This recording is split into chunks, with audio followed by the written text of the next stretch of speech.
Well, hello. Hi there. Hi. Uh, well, first of all, I guess we should acknowledge where we've been for the past 6 months. Um, Same as always, I guess. Busy. Yeah, I've been working stuff. Yeah. In the time that of since December, um, I guess it could be said that our lives have changed a little bit. Um, I have acquired a full-time job, so now I have much less time to just, watch and play stuff. So, Yeah, there's just dick around. yeah, just a lot less free time. I mean, it's still kind of crazy how much I've actually watched in that time anyway, or played in this case. But regardless, that's just where we've been. Plus there hasn't just really been a whole lot that we've wanted to talk about, because some of the stuff that we've been playing together, not playing together, we've been playing separately, like Persona 3 Reload. I finished that game months ago now, and you're still kind of working your way through it. Yeah, I guess we can say this hasn't been much for us to talk about in this format per Yeah, se. there was a couple things I think we wanted to do Dune Part 2 at some point, but that just kind of fell through, But we found lives out being that busy and stuff.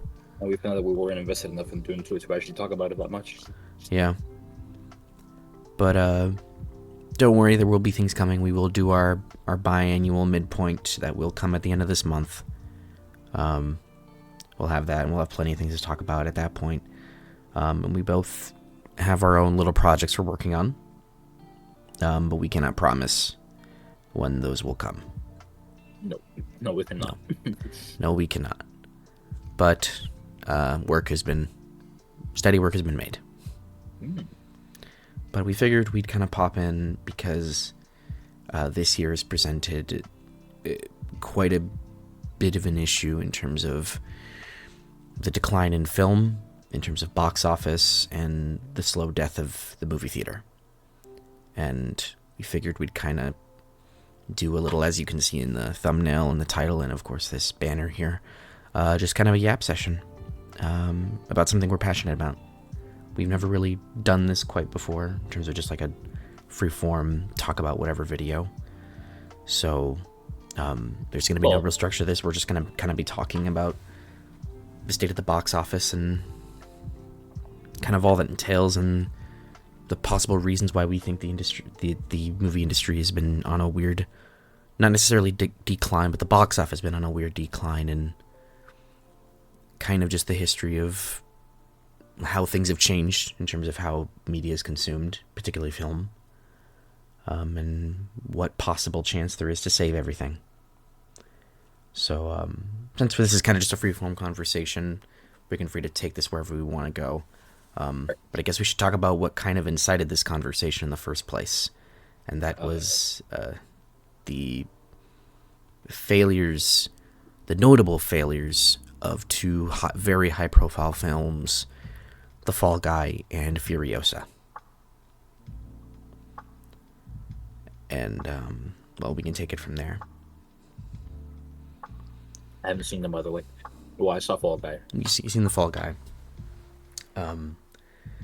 But yeah. So if anyone invested in film has not heard of what's been going on with Furiosa, Furiosa has been failing significantly.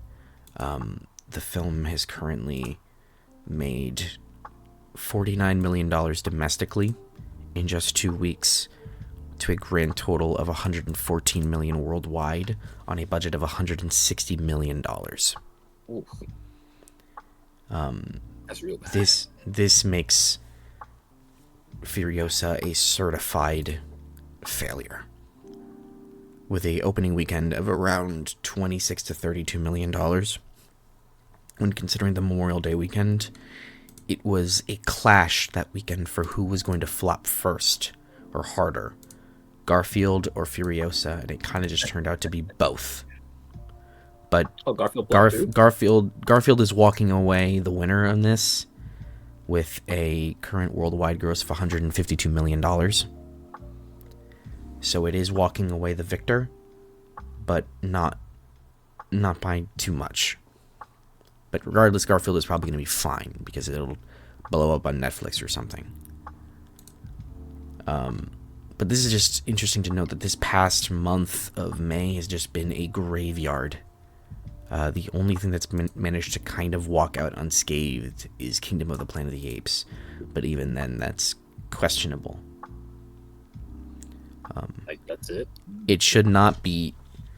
There was a recent quote from Denis Villeneuve where he said that he was disappointed that Dune Part 2 was the highest grossing film of the year. He was kind of hoping that there would be other films to ignite the box office and not let Dune Part 2 be the sole savior. Because... And that's so far, by the way. And that's so far. It's currently, as of recording, it is June 3rd. And no film has passed, let's say... Well, that may not be true. But looking at the top, domestic box office, but also the worldwide box office, Dune Part 2 is at the top. Dune Part 2 has made $700 million worldwide. And its closest second is Godzilla Kong: The New Empire with $567 million. That's a huge difference. So it's quite the big difference. So, first of all, let's discuss, as like a jumping off point, why do we think that it's been a struggle so far this year? Like, if I'm looking at the top 10 highest grossing films worldwide for this year, and the 10th film in that list is at $137 million worldwide, and that's if. The fact that we're still looking at, like, Ghostbusters Frozen Empire, which is a flop, making $200 million, and that's still in the top 5. Considering around this time this year, we were looking at Fast X doing around $500-600 million, Guardians of the Galaxy Volume 3 at $800, Super Mario Brothers had already crossed $1 billion, Scream 6 did good business, John Wick Chapter 4 did around $400 million. Barbie was the highest grossing movie that year. Yeah, Barbie came a little later, but if we're comparing like around this time last year, we had already had a couple big hits, and Creed 3 was a mild success. Like, there were some films that came in and did well, whereas this year it's like nothing's really hitting, unless you're a movie about a monkey or Dune.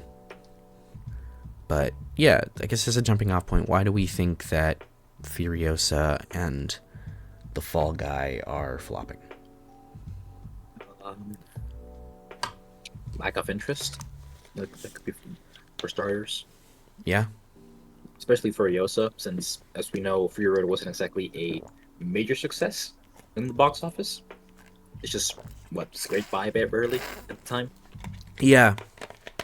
So Fury Road made around $358 million worldwide on a $150 million budget, which was ridiculous even for then.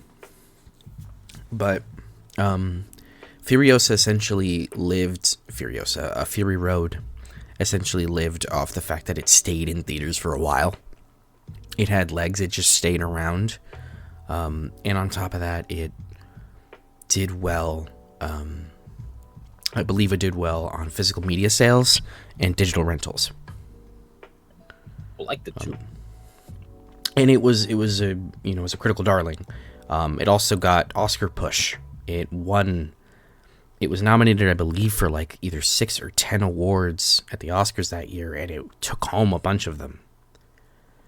So, not to say that was like necessarily the reason why it was successful, but it was certainly a reason why Furiosa even was allowed to be made. But as you noted, Fury Road didn't do incredibly well. It did okay enough. But the Mad Max series as a whole has just never performed super well. I think the only one that did was the original movie. And that was because it cost like $20,000 to make or something, and it made like $10 million. Dang. So, second movie. Road Warrior made about 23 million worldwide. I don't know the exact budget on it, but it definitely wasn't much of a success, and neither was Thunderdome. So the Mad Max movies are already niche films that don't do the best. It's also worth noting it's an R-rated film. R-rated movies have a barrier of entry. There is a limit to the audience that it can capture because it's R-rated. You have to have, if you're under the age of 17, you have to have a parent. The budget for Mad Max 2 was 400 million. I mean, not 400 million. 400 million. No, 4 million. Okay. Yeah, I was going to say like 400 million. What is this, Mission Impossible? Yeah, 4 million, which, hey, by all means. Yeah. 30, like, it was what, 26 million? Yeah. I was like, it's pretty good. It's pretty good. That's pretty all right. But I think with Furiosa, it just probably was, like, as you said, lack of interest. But also, I think just the franchise as a whole is already kind of... It pretty much only appeals to cinephiles like us. Yeah. Like, people who know and respect George Miller, and like when you see his name attached to something, you go, okay, I want to see that because George Miller and Mad Max, like that's a name that means something to us. And that isn't necessarily the name that means anything to, Joe Blow Schmo, who, the coworker who, just wants to watch a movie. Yeah, and I guess it's worth wondering how much people want to watch. I mean, Mad Max fans want to watch a movie without Mad Max. I don't know how interested people are in Furiosa as a whole, especially for 2.5 hours. Yeah. That length too. That's like that. Mad Max movies are pretty short, like for the most part. Yeah. And they're tight movies. Yeah. This is a hefty movie. Yeah, it's a 2.5 hour runtime. It's definitely George Miller just like letting his ideas run free and run wild. I think another thing is that Warner Brothers was clearly betting on the star power of Anya Taylor-Joy and Chris Hemsworth, which I don't know why studios still try this. The era of the movie star is dead. Actors don't sell projects anymore. The only one that still can is Tom Cruise. Apparently not. And that's, even then, apparently not. I think it's notable to say Tom Cruise is the last one that can actually put butts in seats, because when his name is attached to something, there's a certain pedigree attached to it. People hear the name Tom Cruise is making a movie, and there's instantly like a bar set, right? With actors nowadays, that doesn't exist. Like, if I tell you Chris Hemsworth is in a movie, what does that necessarily mean? Does that make you interested because you like Chris Hemsworth, or does that make you interested because Chris Hemsworth makes good movies? It's not a guarantee. It's not a guarantee. Which, in all reality, it's never a guarantee with any actor who puts their name on a project. But there used to be, even back when we were younger, I would say this era of movie star kind of died about 10 years ago, right? 10, 12, 10, maybe a little earlier than that, or like, say, 8 years ago. This era of the movie star putting butts in seats died a while ago, because I think people started to disassociate or stop associating the actor with good movie. Because I think that was what it was. That, like, if an actor was attached to something that people recognized, it was a household name. People knew who they were. And that if they made a movie, they had to go see it in a theater because it had to be good. That has gone away. And even then, people did go to see bad movies that had a big actor in it. Dwayne Johnson, for example, he kept that thing going for a while, where he was like in a movie and it did pretty good in the box office. that's gone for him now after Black Adam. That's gone for him, and I would say that kind of that probably started to go with Black Adam, and maybe even before then because he had done like Red Notice and stuff. Did Red Notice not do good on Netflix? It probably did well on Netflix, but yeah, because you're getting a second one, so I assume yeah. Get it. But everyone I've heard who's seen Red Notice agrees that it's a shitty movie. That movie sucks. Yeah, of course. Yeah. Or like, but that's the kind of loss of the trust, right? That's like, oh, when they see The Rock, that means it's going to be a piece of shit. Yeah, so that's probably a movie that got me because of the star power. Gal Gadot, Ryan Reynolds, Dwayne. You know, Ryan Reynolds is another one that does his name even mean anything anymore? If it's Deadpool, probably. Yeah. If it's Deadpool, yes, it means something, but anything else, like, yeah. Free Guy did moderately well, but that was also has a giant asterisk on it because it was mid-pandemic. So, like, Free Guy would have done well if it wasn't the pandemic. Like, really good. Like, yeah, would have killed the box office. Yeah, but I also think that we've talked about this before, just personally, but I do think that the context, a lot of people will say, well, oh, it just wasn't good. It wasn't good. It should have been better. A movie being good does not have any bearing on whether or not it'll do well. A movie being good does mean a better sign of it doing well at the box office, but it's not the be-all, end-all. Yeah, it can help, for sure. We've seen plenty of good movies die at the box office. Case in point, just recently, The Fall Guy. Now, granted, I've seen a lot of negative opinions in The Fall Guy, but at least from us, our personal opinions, I don't know if your opinion has changed at all, Ernest, but at least mine, after seeing it again, I quite liked The Fall Guy. I thought it was a pretty good movie, and it's dying hard. I thought it was a fun movie. Yeah. And it doesn't necessarily deserve, in my opinion, to be flopping as hard as it is. You know? But we'll talk about Fall Guy in a little bit. But continuing to talk about Furiosa a little bit, I just think Anya Taylor-Joy's star power is not tested. I think relying on her name to sell the movie wasn't enough. I don't think she was ever a star to be attracted to as like, oh, look at her, she's in the movie, I want to go see it. I don't think that was ever the case. I don't know if she's not there yet. Yeah, I don't know why George or anybody else thought that was the case. She's a great actress, and I enjoy seeing her in stuff. Yeah, her name does elicit like, oh, okay, I kind of want to see that if she's attached to it. I know, but it's not I have to see it because of it. Yeah, I know the Queen's Gambit was like a huge deal when it came out. Yeah, but like I don't know if that's like a thing that people are gonna go like, oh, I want to watch that. That's another thing. Streaming. Do you think people are just waiting to watch this one at home? Maybe, because the theaters, they're expensive. Like at this point, yeah, taking a family out for a theater, paying for the snacks, all the tickets, like $6 or more in other places. Yeah, like, that's expensive. Man. So I'll give an example.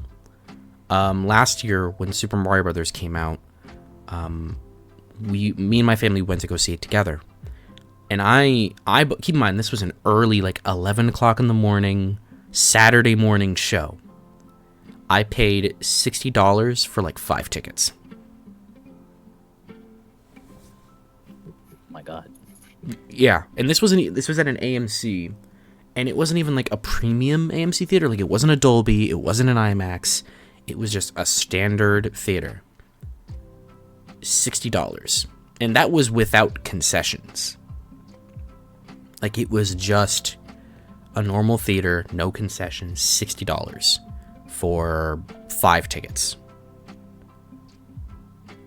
Like, it gets pricey. Even just, like, I bought 4 tickets to go see Kingdom of the Planet of the Apes at the beginning of May.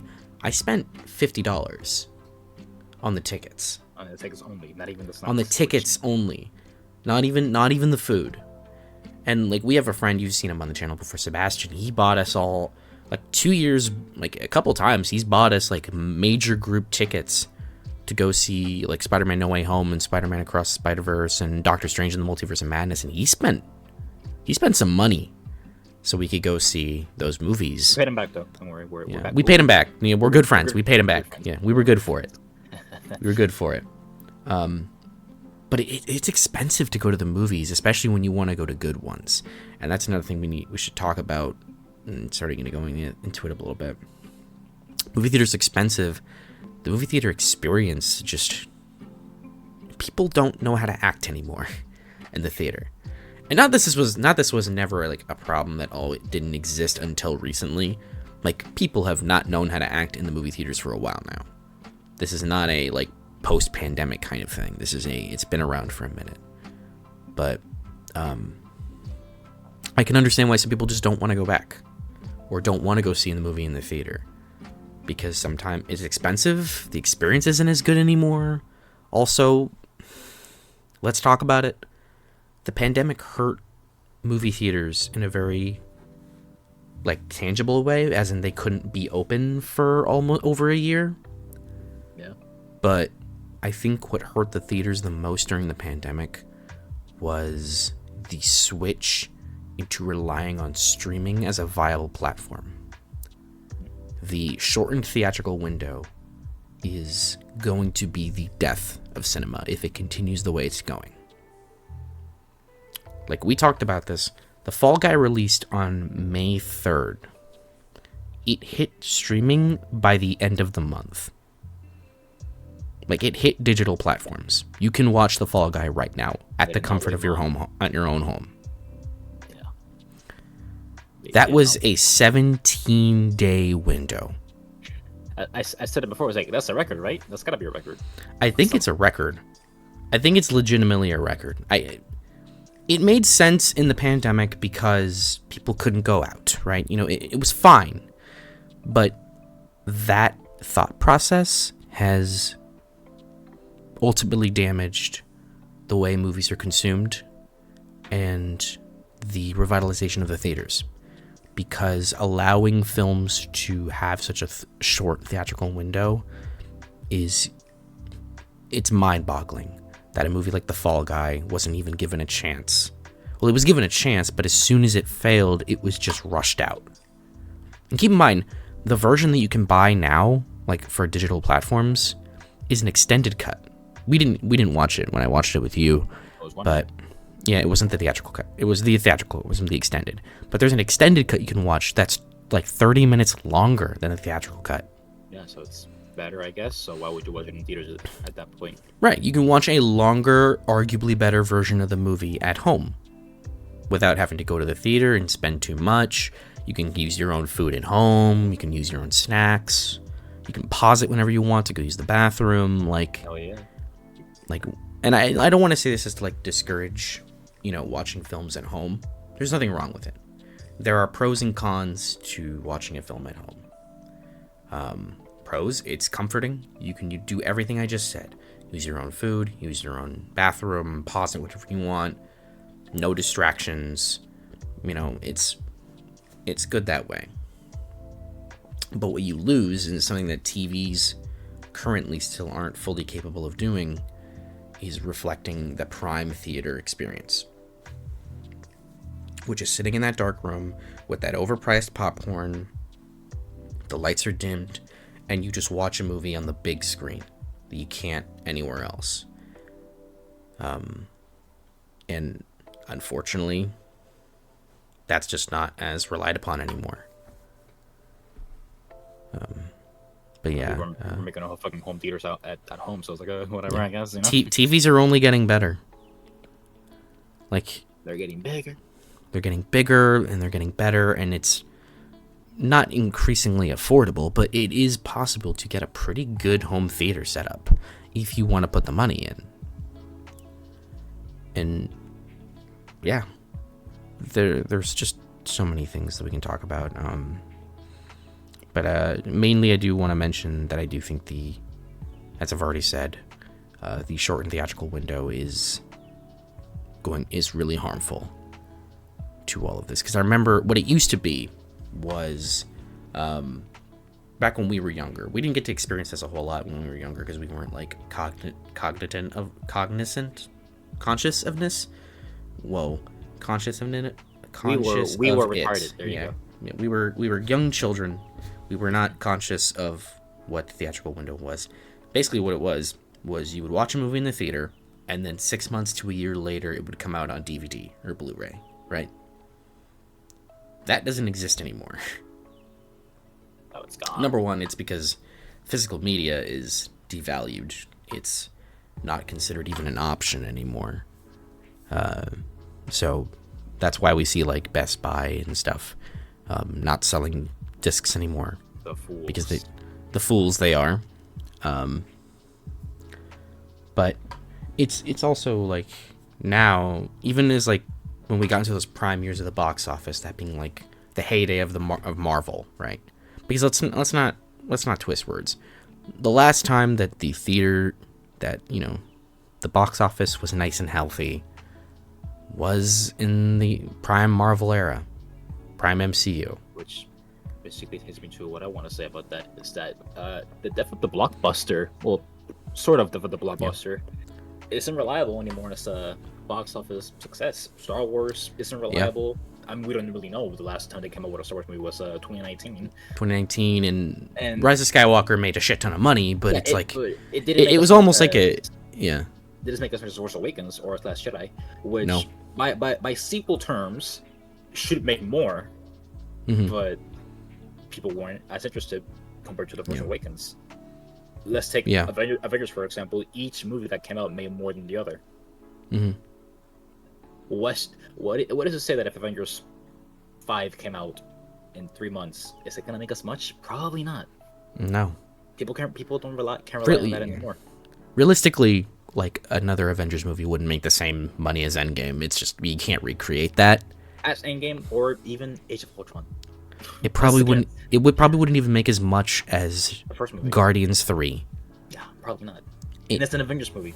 That's like their biggest movie. And I don't know if that's just like to state the state of Marvel, which is a whole other like thing on its own, or that it's just the decline of box office. But I think you're right. The box office and movie theaters in general have relied entirely on blockbusters. These big tentpole movies that cost like $200 million and need to make like 500 to $1 billion to be successful. Like, that's another thing, and it's entirely, but budgets are just too damn high. Yeah. These movies are getting ridiculously expensive. Like, for example, last year, one of the biggest flops of the year was Mission Impossible Dead Reckoning. That movie was being shot for so long and had so many delays that it just kept ballooning the price of the movie up. The movie cost almost $400 million. Somewhere like 350 to 365 like budget. Let me check on that. As far as we know. Yeah. Mission Impossible Dead Reckoning cost $291 million, being one of the most expensive movies ever made. Yeah. Like, that's just insane. It did not need to cost that much. And it made what? Like, let's double check on that. Million. Something like that. Now, Mission Impossible had, unfortunately, a slew of issues. Number one, it had one of the most poorly placed release dates, I think, in a while. It came out just a week before Barbenheimer.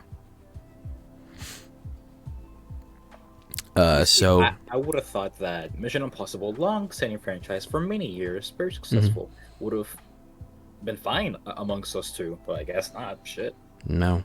Memes I think beat out history.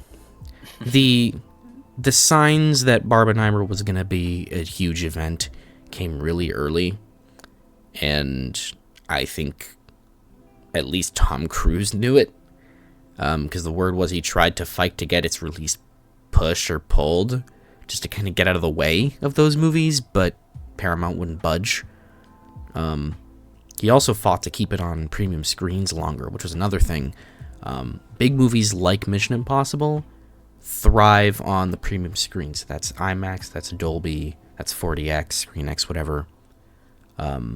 and it only got to keep those for like a week, because then Oppenheimer took all the IMAXs, and all the IMAXs and Dolbys, and Barbie took some of the Dolbys. Like,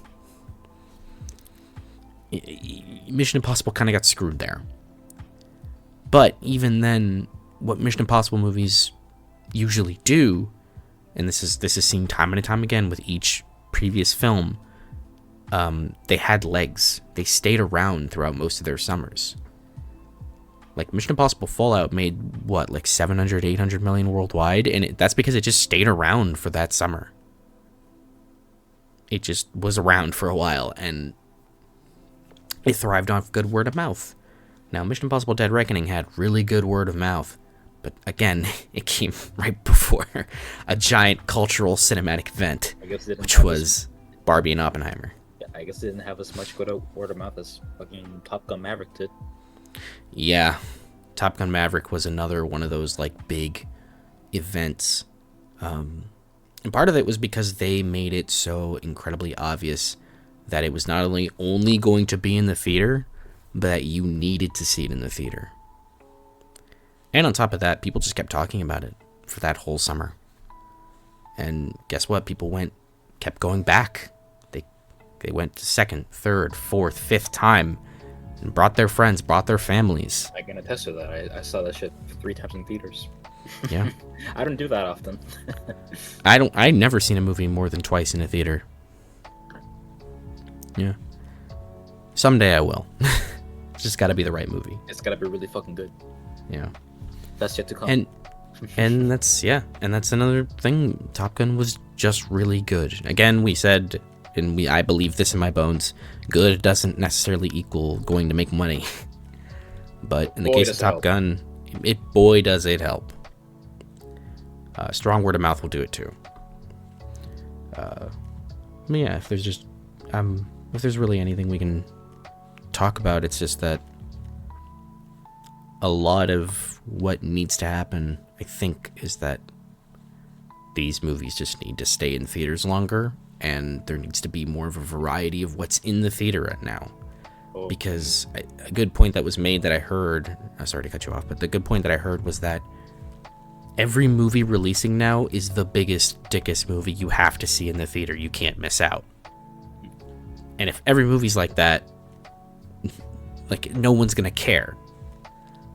Because what it used to be is that, like, a couple times a year, you'd get this big giant movie that you had to see, right? Now that's like every other week.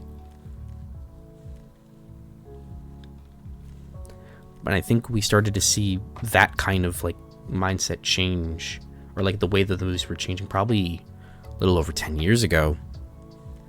Because back when we were, like, growing up in, like, our teens, like, those summers, there were like 4 or 5 big movies that you could see. Like let's go back to 2015, since you mentioned Star Wars, right? Or you mentioned Age of Ultron earlier. Yeah. That summer, there was Furious 7, Avengers Age of Ultron, Jurassic World, Inside Out, Mission Impossible Rogue Nation, I think there was something else too. No, and Minions. 6 giant movies that summer. You know how many big movies we had last summer? We had 3. Well, I mean, like, just generally how many big blockbusters we had last summer. We had so many. There was Guardians of the Galaxy Volume 3. There was Super Mario Brothers. Yeah. There was, what else was there? Fast X, The Little Mermaid, The Flash, Indiana Jones, Elemental, Oppenheimer, Barbie, Mission Impossible, Blue Beetle. Like, and I think, Haunted Mansion. That was a big one that they tried to push. Like, and would you guess how many of them flopped? Ninja Turtles, Teenage Mutant Ninja Turtles, Mutant Mayhem. Yeah. And out of all of those, like, 4 or 5 were successful. And that's not even to mention just how many big tentpole movies there were last year. Like in March of last year, there was Creed 3, Scream 6, John Wick Chapter 4, Dungeons and Dragons, and Shazam, all back to back. Like, it was ridiculous how many big movies were coming out week after week after week, and none of them were given any time to settle. It was quite a please come the fuck down. Yeah, it was great for us moviegoers because we get to eat every week, right? But for like the normal consumer who can't or doesn't want to go to the movies every week, they get to maybe see one movie a month, and that's being generous. Like, out of all that, you just gotta pick. Which one are they gonna pick, right? I guess I'll pick the one with the memes. But yeah, that was just kind of a quick little diatribe. But yeah, I think there's just too much of a similar kind of movie being made right now, and I think that's also part why of like The Fall Guy flopped and Furiosa, because they just kind of fit in with the kind of stuff we get nowadays, which is kind of just not Furiosa so much, but The Fall Guy at least is just kind of glossy, sleek, popcorn fun. You think it would have made a lot of money? Yeah, you would think it would make a lot of money, but it didn't. And that one's still kind of baffling me because I don't know why. I can't think of a reason why that The Fall Guy was specifically such a victim.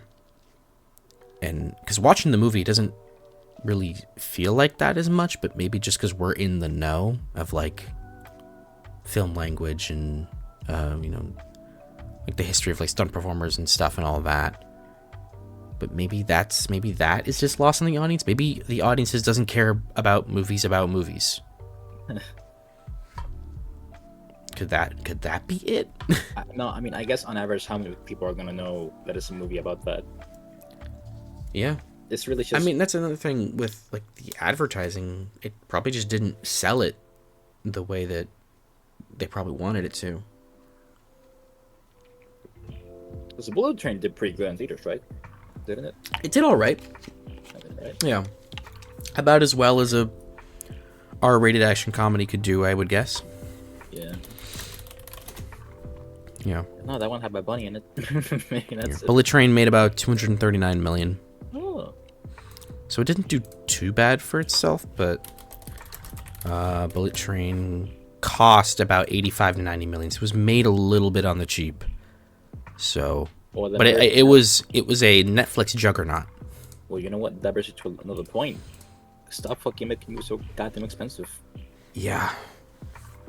We need to see the mid-budget movie come back. Like, I really want to see. Like, I really want to see what someone can do with an action movie with $80 million. Yeah. Come on. I mean, $80 million is still like kind of expensive for a movie. Like, where are like the $20 to $50 million movies anymore? They just come in and, like the movies that come out of nowhere like that. Like the fact that we can't have. Like, it's crazy to think now because it's such a big franchise, but it's crazy to think that we can't just have a John Wick come out of nowhere anymore and be made kind of relatively on the mid to cheap level and just stomp shit, right? We don't have that anymore. Even John Wick is expensive. John Wick Chapter 4 was cost what, $100 million? Or something like that? Yeah, something like that. So it's weird. But yeah, The Fall Guy I think cost like 100 to 150 million or something. It was a egregiously expensive movie, and it didn't even look it. Yeah, it didn't even look that expensive. Yeah, it cost 130 million. Yeah, it's a lot of money. It's just that me seeing budgets like that, 130 million, 120, 200 million, I'm like, okay, 80 million should be enough for you to do what you need to do, right? Like, I don't know. Of course, Marvel movies. I don't know what they want to cost so much money, but it's like, calm down. Let's give you 80 million. See what you can do with that. All right, just do something with that. Because of course, 20 million maybe it's not enough for what you need to do. So here's 80 million. Do what you want with that. Yeah. You're at least guaranteed to make at least 300 million in theaters, at least. Yeah. If it's good. If it's If it's good, and if it has good word of mouth, and if it's got a good release date, and if it's marketed well. Like the Marvels made like 300 million. It's still like what, yeah, 200 something. It cost over 200 million. It made 200 million. Yeah, not even. So yeah, if that movie cost 80 million, it would have been a success. If it cost 80 million, 200 million worldwide still would have been like a flop. It still would have been considered a flop. Really? But yeah, at 80 million, you got to make twice your budget to break even, and then any more than that is considered profit. Well, that's still pretty so good. if you cost like 80 million, and that's before marketing, right? Because sometimes it doesn't factor in marketing. So if you cost 80 million, and then you put, let's say, another 20 million into marketing, so you cost 100, you got to make at least 300 to be profitable. That still feels pretty good, because if they made a movie like if they made Squirrel Girl for 80 million in 2018, and they made that much, they would have been like, all right, whatever. It's Squirrel Girl, who cares? That's about as good as Squirrel Girl could make, I guess. Yeah. Squirrel Girl, fuck cares. But like, for example, John Wick Chapter 4, right? Cost $100 million to make. They probably put a solid 20 million into marketing it, maybe even more. And it made 440 million worldwide on a damn near 3-hour movie.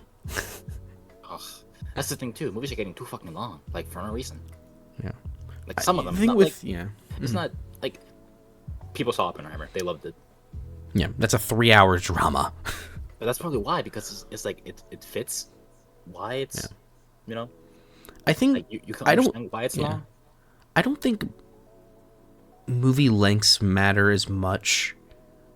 The only thing I could think of to like why movie lengths is a problem is that just the longer the movie is, the less you can show it in a day.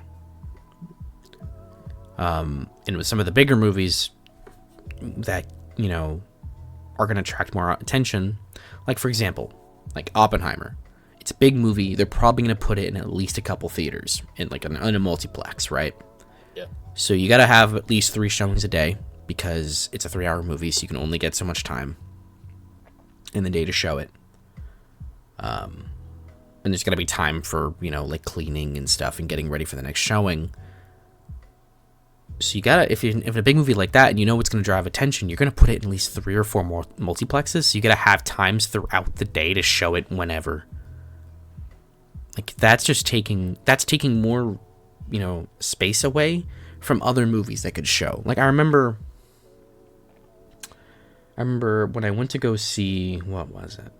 Yes, when I went to go see Furiosa, they put me in the tiniest theater because they were still showing Planet of the Apes, The Fall Guy, and I think not Dune. I think they were still showing Godzilla Kong. So they were still making room for all these other movies, and the theater I saw it in is like a maybe 10 or 12 theater multiplex. So it can't even really show that many movies in the first place, but they still needed to make room. So they put me in the tiniest fucking room for Furiosa. So like, and it's a 2.5-hour movie, so they got to make time to show it throughout the entire day. I just think that with these like longer movies,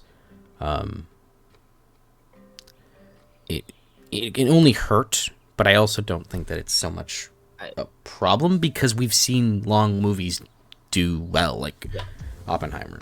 I think it's something to consider, because it's like we in like a million years would have never thought that Oppenheimer would have made more than the Batman.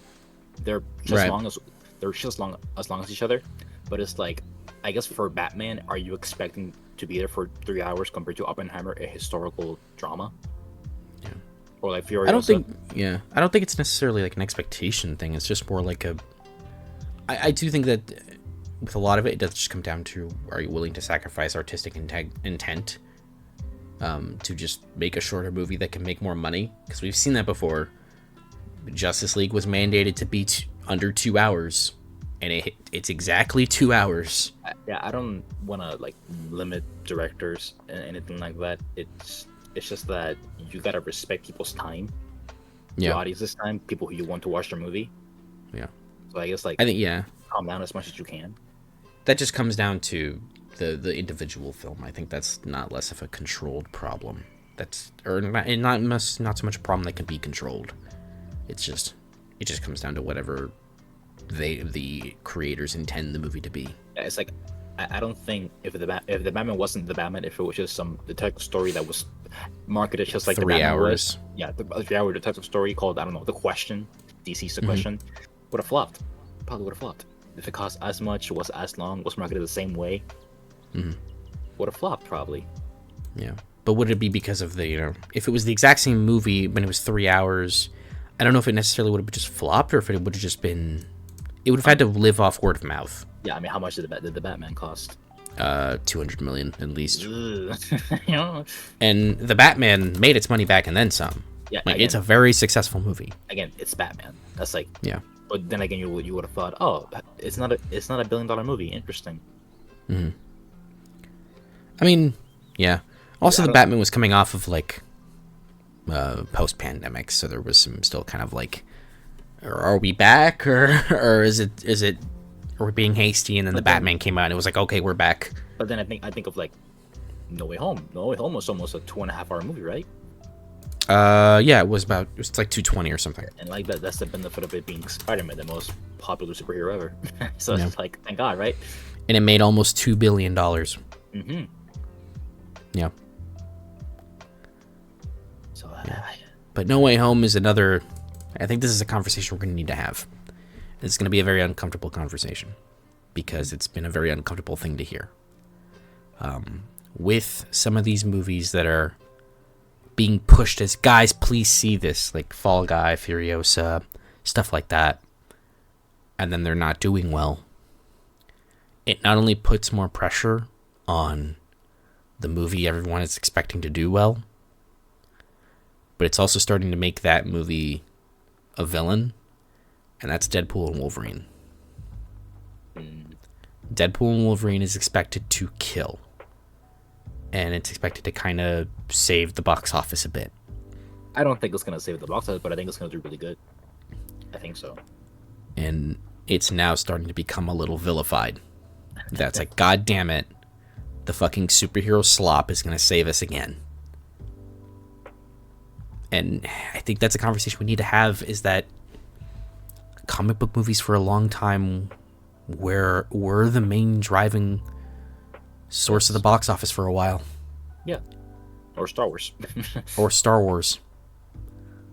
Or Jurassic Park. Yeah. Or Jurassic. Yeah. Oh, okay, dare I say movies like Marvel.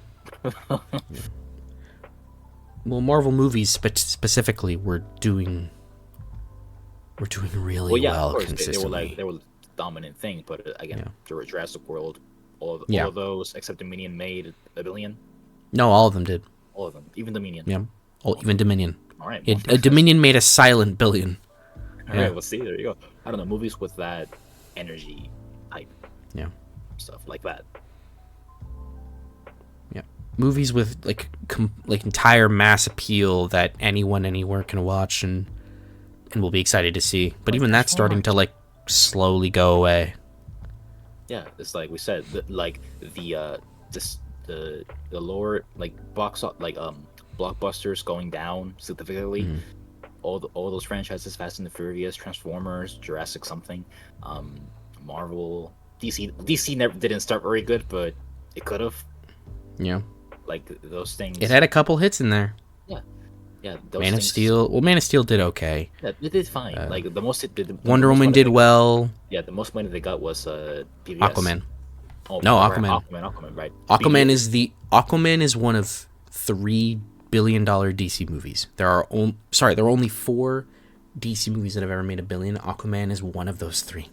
That's it. Or so one of those 4. Dark Knight Rises, and Joker. Oh, right. Yep. Yeah. BVS almost made.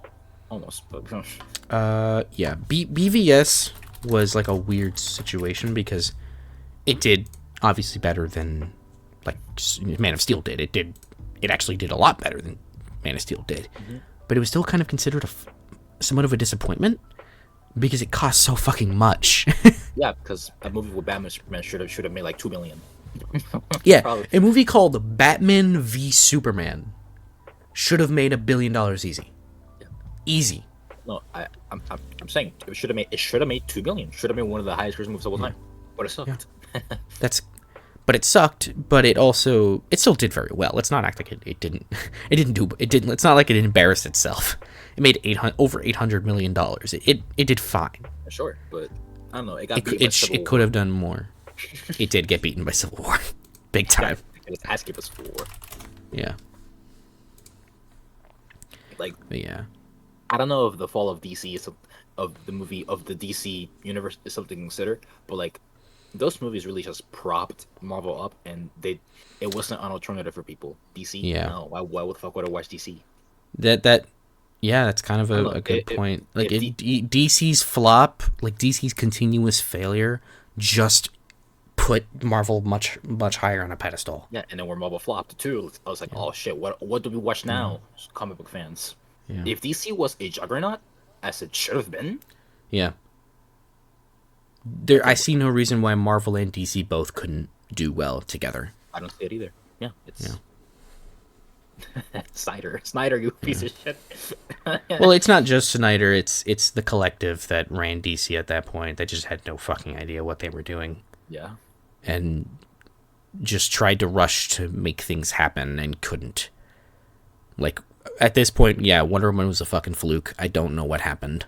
Like, I don't know what happened. I don't know what happened. Wonder Woman was a fluke. The fact that that movie came out and did as well as it did is confusing at this point, considering how terribly DC was managed. I guess it's people wanted a movie with a woman in it, specifically. And superhero. people wanted a Wonder Woman movie. There was an audience there for it. And I mean like a movie with a woman like. Oh yeah. A big action movie with Which- with a woman in the lead. Should have been Black Widow years ago. Yeah, By the way, but we still got it, and yeah, yeah, and it was really bad.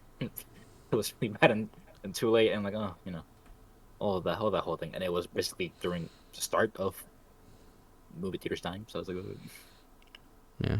what the fuck. But I don't think necessarily that comic book movies decline is like an indicator that it's over. Because even then, Marvel movies weren't the only thing that were making money. We saw tons of different kinds of movies make money, including the mid-level ones. Yeah. Like we said, Jurassic World, Transformers. Well, Jurassic World wasn't mid-level, but like we saw movies like Minions. Right, and Minions was definitely inexpensive. that's right. It was also like Disney's. This was good Disney's. This animated was era. Disney's. The 2010s was Disney's fucking decade. Because that was the Bob Iger era, and that was just hit after hit after hit for Disney. They took very few L's that decade. Yeah, if a movie flopped, whatever. Solo Yeah. flopped. The Lone Well, that Ranger, was- well, actually, no. Solo was a big deal. Solo It's was like, a oh, big John Carter, we'll take that one on the chin, even though it was one of the most expensive movies ever made. That's fine. Look, The Lone look. Ranger, oh, it failed. Also really expensive, but it's all right. We just put out Iron Man 3 and it made like $1 billion. It's fine. Fine. Look, Winter Soldier's coming out. Look at that. Look, even Thor: The Dark World did well. We don't need the Lone Ranger. Oh, hey, look, every Pixar movie we put out is done well. Ant-Man didn't do so good. Who cares? She's Civil War. Ant-Man did fine, Oh, I'm saying like compared to like. Yeah, Age of yeah. Ultron. but I don't think anyone was expecting Ant-Man to do Age of Oh, of Ultron course. numbers. Yeah. Well, Ant-Man made like what, 600 million. Yeah, about 600 million. Yeah. It's really funny to think that the Ant-Man franchise collectively solos Justice League. Which is wild. Yeah, it's pretty wild. I can't believe Justice League flopped. Mm-hmm. Yeah. It's like, did it do so well? Here you go. Here's here's this movie. Mm-hmm. I got nothing to worry about. Oh fuck. Yeah. I do think that just variety of what there is to watch in the theater now is just it's hard to pick. It's hard to pick, oh, do I want to watch the big movie this weekend or do I want to watch the big movie next weekend? Or do I just want to wait until it hits streaming or wait until the next big movie hits. Because, like, just last week we had... Well, actually, last week there was kind of a lull. Like, this past weekend, I should say. But, yeah, like, if we're going back just, like, over a week ago, we had Furiosa. The week before that, If. The week before that, Kingdom of the Planet of the Apes. The week before that, The Fall Guy. It just keeps going. Please, I don't have enough fucking money in the world, man. Yeah. There's no periods for these movies to breathe.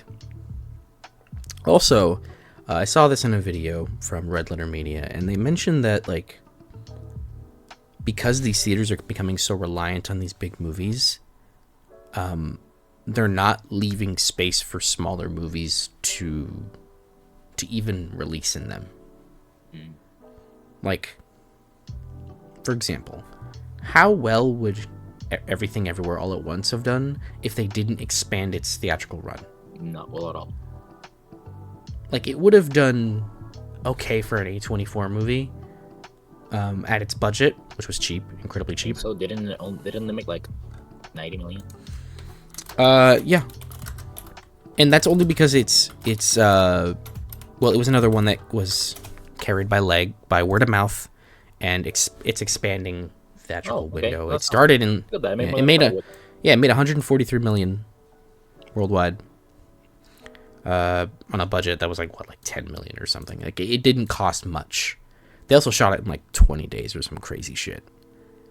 Yeah, I don't think it would have made much if it didn't get the room that it needed. Yeah, if it wasn't given more theaters to play in, if it didn't have that word of mouth attached to it.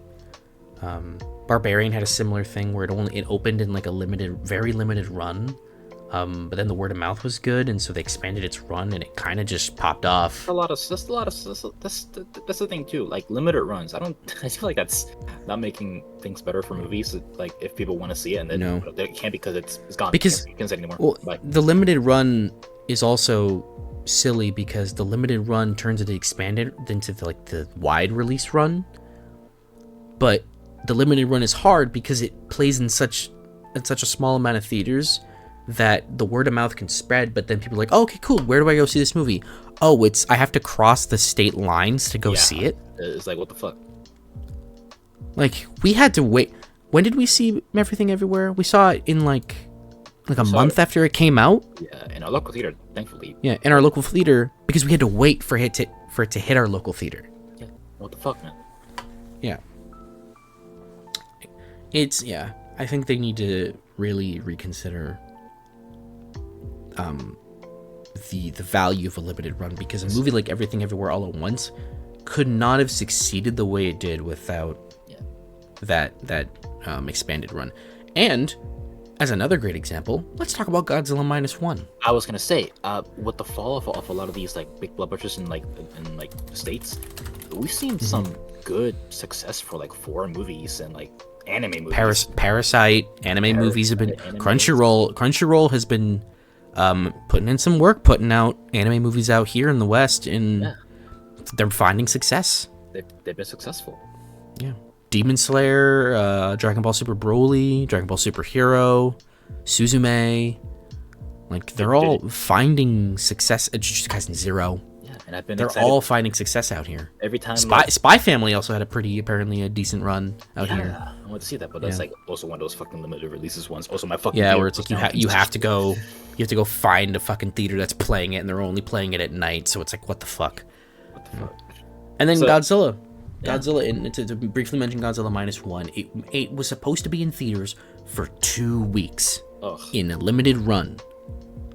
But because of word of mouth and good numbers that it was posing, because of that word of mouth, they expanded its run continuously, week after week after week. They went, okay, people are still watching, keep it in for another week. And so much so that it stayed in theaters for like 2 months. And they even re-released the fucker again in black and white, and it stayed for another 2 weeks. And I also went and saw it twice. And now it's in Netflix. And now it's on Netflix, and it's probably gonna kill on Netflix. And also, it just hit digital as well. Yeah, it's now dubbed in English. It's got both. You can watch both versions, the standard version and the black and white version. Like, apparently. not on Netflix, but in digital you can watch the minus color version. Right. Yeah. What the fuck, folks? But like even then, like it's gonna do insanely well on Netflix Really because of that word of mouth from people going like, "Hey, this Godzilla movie that just came out in Japan is insanely good." And look, it cost less than 15 million. Yeah. Which it's funny.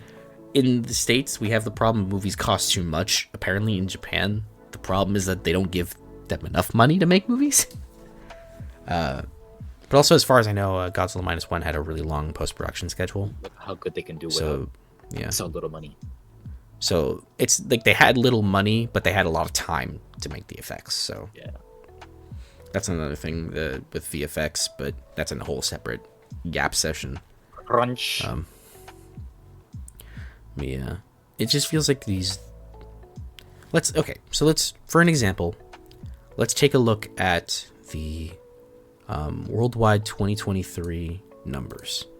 What did the best in 2023? Right. And let's see how many of these were surprising. So Barbie, of course, was the runaway success, $1.4 billion in 2023. Super Mario Brothers right behind it at 1.3 billion. Super Mario was a one that was guaranteed to do insanely well. Mm-hmm. It's fucking Mario, all right. That has every generation currently living to watch that. Everyone knows who Mario is. Yeah. Right under that, Oppenheimer, almost $1 billion, which is no slouch. Oh. Like it's so impressive and satisfying to see that Oppenheimer did so well. Barbie as well, Super Mario Brothers as well, because that only means good for the theater business. Because especially, I want to mention specifically Barbie and Oppenheimer because those are two films that are from celebrated filmmakers and are different movies than what audiences our current audiences are used to seeing. So I think that is in part why people went out in droves to see it, because it was different. You don't see movies like Barbie and Oppenheimer every day. They come in once in a while. And also Christopher Nolan. Christopher Nolan is the last living director to sell a movie entirely on his name. Maybe Quentin Tarantino. I mean, let's see in his next movie. Yeah, we'll see. But his movies are always small. They're small, long, usually don't command big audiences. His most successful movie is Once Upon a Time in Hollywood. Yeah, so, I figured it would be that one. Yeah. But right under Oppenheimer. Really good, or it did really good. Yeah, it stayed around for a while. Yeah. Right under Oppenheimer, Guardians of the Galaxy Volume 3 at $845 million. That was kind of just assumed, regardless of whatever was going on with Marvel at the time. That was just assumed it was going to do well, regardless of Marvel issues. Yeah, people cared. People cared. Fast X, $700 million. Still kind of considered a failure, but I think it's only considered a failure in so much that it cost a shit ton of money to make, and there was a lot of marketing behind it. Yeah. And it's also representing a diminishing returns for that franchise, especially here in the States. Fast and Furious movies are always carried by international numbers, but specifically here in the States, Fast X did not do well. It is like, for a Fast movie, it should have, like, you'd expect it to make more. Yeah. It did make more. I think it made either more or less than F9. Let's actually double check that. F9 box office. It made $726 million worldwide, and that's in mid-pandemic, so that's also no slouch. So it came right behind F9, which is not a good look when F9 is considered like Tokyo Drift level bad. Yeah, right under Fast X, Spider-Man Across the Spider-Verse, $690 million. That's considered one of the biggest success stories of the year, just because of how much more it made than Into the Spider-Verse. Yeah. Wonka was the surprise hit of the year, I think, because it was not expected to do it that well. Yeah, it made 600. It made 600 million worldwide. Now, I can tell you why. Having seen the movie, I can tell you why Wonka did so well. It's a lighthearted, like full of hope and love, hopes and dreams for the world. It is a fun little movie that makes you feel good about life, and it also came out in the holiday movie season, so it kind of just got to live in like the Christmas break, where families, had time with the kids, and they were like, "Hey, you want to go see a movie? Hey, let's go see this Wonka movie. I hear it's pretty good." Are you saying it's an interest in not cynically made movies with fucking depressing ass plots or something? Yeah, it's a very not cynical movie. It is actually, it's a criticism of cynicism and capitalism. It is a very heavy criticism of cynicism and capitalism, just masked in this like very candy chocolate feel good energy. It's from the same people that made Paddington, and Paddington, from what I've heard, I've never seen the movies myself, but I've heard they're the most like heartwarming little gleeful bundles of joy, and I hear they're excellent as well. Wonka isn't as liked as much as Paddington, and I think the most skeptical, critical, cynical critics can only give the movie a slightly passing grade. Look, if it's anything in life that makes me depressed, it's capitalism, says the producer while wiping his tears with money. Yeah. But yeah, no, it's a movie that just came out in the holiday season. It's completely uncynical, and it's just a movie that you can take the kids to and have fun. Like, it leaves you feeling good at the end. And I remember I knew it was gonna be something like that when I went to a Christmas party, and some of the family were like, "Hey, have you seen Wonka yet?" Like, it wasn't, "Hey, have you seen Aquaman?" It was, "No, have you seen Wonka? Wonka's really good. You should go see Wonka." It's like somebody. I'm like, okay. Someone goes in family. "Have you seen Aquaman?" Why the fuck would I do that? Yeah. I remember when the first Aquaman came out, I was like, "Hey, have you seen Aquaman?" And I was like, "No, I haven't seen Aquaman." And they were like, "Oh, I saw a lot of people." There were a lot of people when I went and saw Aquaman. But Wonka was like it stayed around for a while. It also got the benefit of literally nothing coming out in January, so it just kind of got to hang around in January. But yeah, Wonka did really well. At number 8, you have The Little Mermaid, which is considered a flop because it cost like $250 million to make. Why? And it made $569 million worldwide. So, yeah. Little Mermaid, I think, is only barely making it on here because it just managed to stick around long enough. In what world do you need to make Little Mermaid cost that much money? I don't get it. I don't know. At number 9, Mission Impossible Dead Reckoning Part 1, $567 million worldwide. Yeah, that's not good.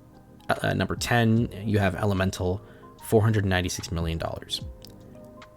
So, the consistent pattern that we see here is that the movies that we're seeing they're doing very well, but they're not doing massive numbers.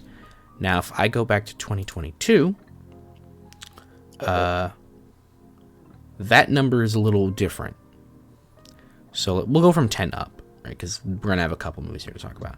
Puss in Boots: The Last Wish, $481 million. Puss in Boots came out, it has the similar Wonka thing where it comes out at the tail end of the year during the Christmas holiday, and it's like, oh, what do you take the kids to see, right? And hey, look, animated Puss in Boots movie that's apparently pretty good. Go take them to see that. Whatever. Your favorite funeral is evil. Number 9, Watergate Bridge. I believe that's a Chinese film, so that those numbers are entirely based off of China. Number 8, Thor: Love and Thunder, $760 million worldwide. So Thor, I think I remember when it got these numbers, people were considering it a flop, and I remember going, $760 million is really good, regardless of how much it cost. Well, maybe not regardless, but I think it costs like $200 million or something. Thunder budget, 250. Yeah, jeez. So 760 million is like it barely turned a profit. And it looks so bad. Yeah. The Batman, 772 million, also another $250 million budget. But the Batman, it's more of a surprising success because it's so long, it's so expensive, and it's not the typical like comic book movie you'll see, because it is a lot slower and it's a lot more intentional. Yeah, thankfully it's Batman. But it's Batman, so it's gonna make money. Number 6, you have Black Panther: Wakanda Forever, $859 million worldwide. A major difference between the first Black Panther and Wakanda Forever, but it still made a shit ton of money. Number 5, Minions of the Rise of Gru, $940 million worldwide. Yeah, that was gonna make that much money regardless. For whatever fucking reason, Despicable Me movies just do so well. They like Minions. Yeah. I don't, because... Number 4, Doctor Strange in the Multiverse of Madness, $955 million worldwide. More than the first movie. Good job. A lot more than the first movie. But why is that? Because of No Way Home. In part, No Way Home hype. And also, people were just excited to see it. There was quite a bit of hype made on the possibilities of what it could be. Also Sam Raimi, I guess. Sam Raimi, yeah. But I think there was just more in the lines of just post No Way Home hype and general interest.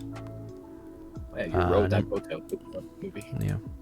Number 3, Jurassic World Dominion, barely over $1 billion. That was a silent $1 billion movie. I know, right? I was like, oh, I didn't hear shit about it. Yeah. Because it just kind of came out, and apparently everyone saw it. I mean, I did too, so I can't talk. I paid my money in the theater to go see it. Number 2, Top Gun Maverick, $1.44 billion, the most successful movie of Tom Cruise's career. We talked about it already. That movie just had word of mouth going for it forever, and it just stayed. Like it just kind of lived in the summer. I guess people like Top Gun too. I guess. Yep. And at number 1, Avatar: The Way of Water, $2.3 billion. Yeah. I think all we can really say is the first Avatar is still the highest grossing movie of all time. It cheated. Yep, so it kind of cheats its way up here. But holy shit, I did not think it was going to make over $2 billion. I didn't think so either, but we talked about it like a while back when we saw Maverick. I'm like, I told you, I think that if Avatar and Star Wars came out in the same year, Avatar will make more money. Yeah.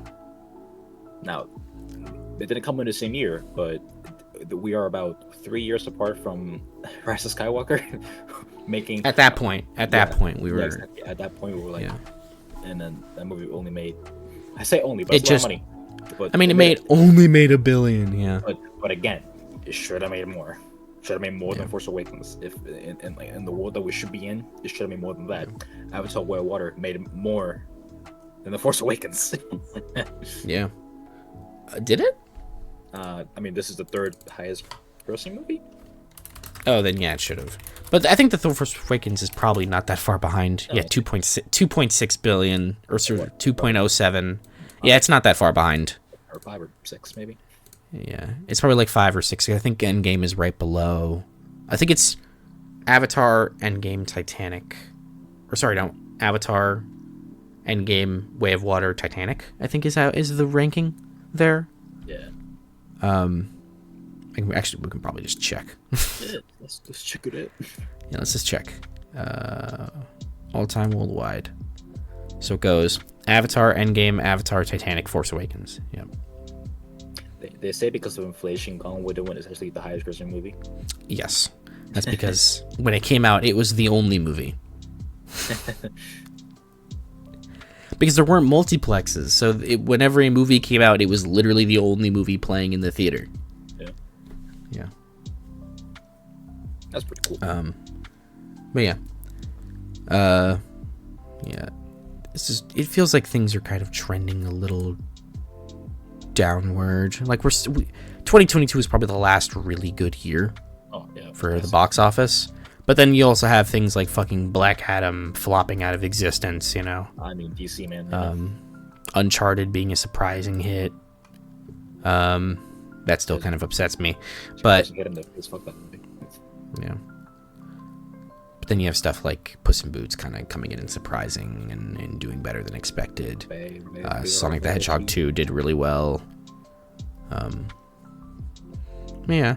The 2022 was a pretty slack year overall Not bad, dude. in terms of like box office, but the movies that did really well. Whereas like 2023, like I'm looking at the 2022 list. You and I are looking at it right now,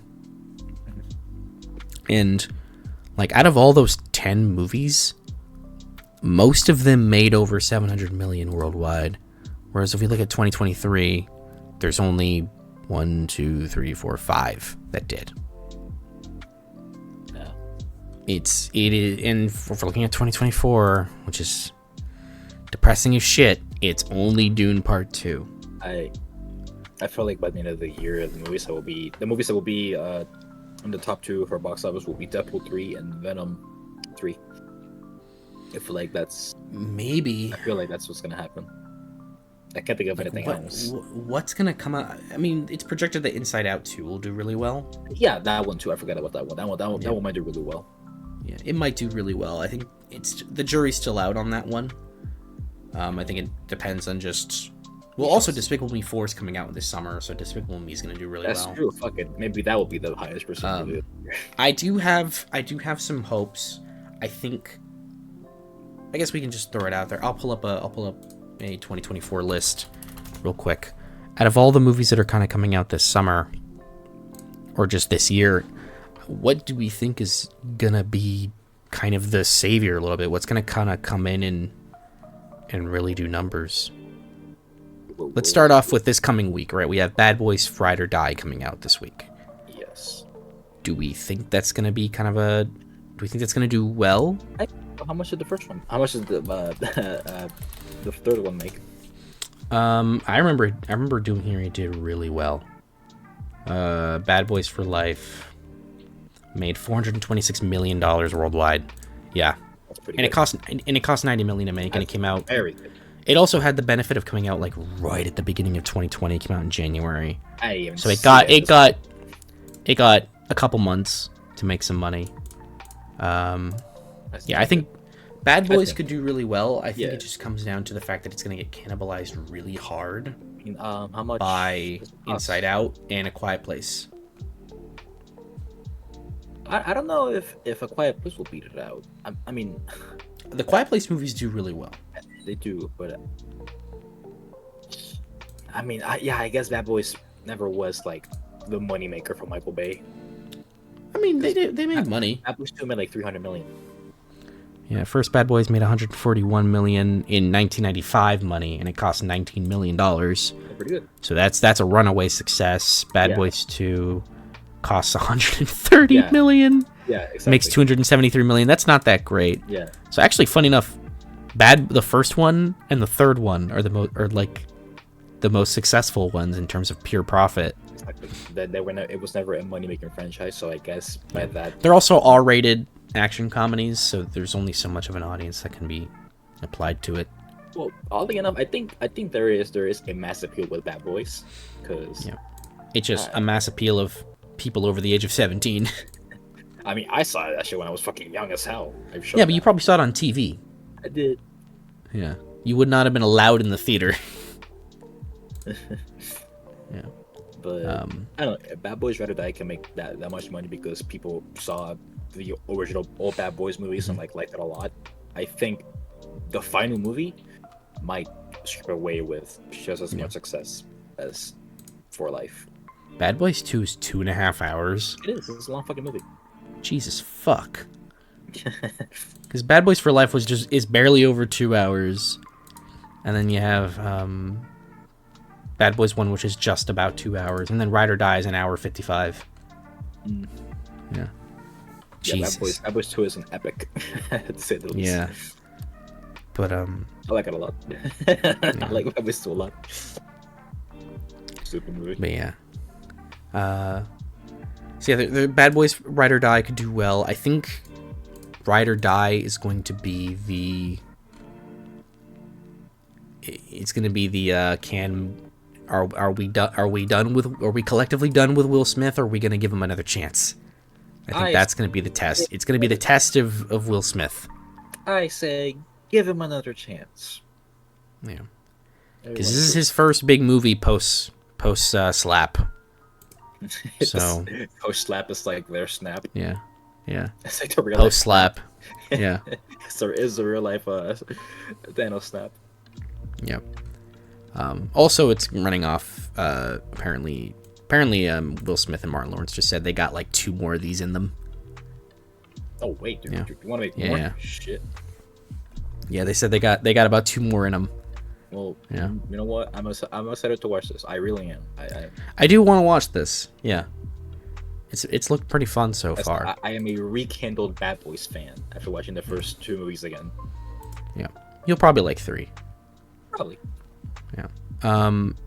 It's weird so far. Hitman's coming to Netflix. Oh, yeah, can we see Here's a question. I think there's a real chance that Horizon, even being 3 fucking hours, could do pretty well. I think so too. And I think it's going to be entirely Yellowstone fans. I don't know how many of those we have, but like that's a huge show. more than in that case. But also, what's insane? This movie comes out in a couple weeks, right? I've seen no marketing for this movie. No. The only thing I've heard about it is that it kind of sucks. Does it suck? Damn.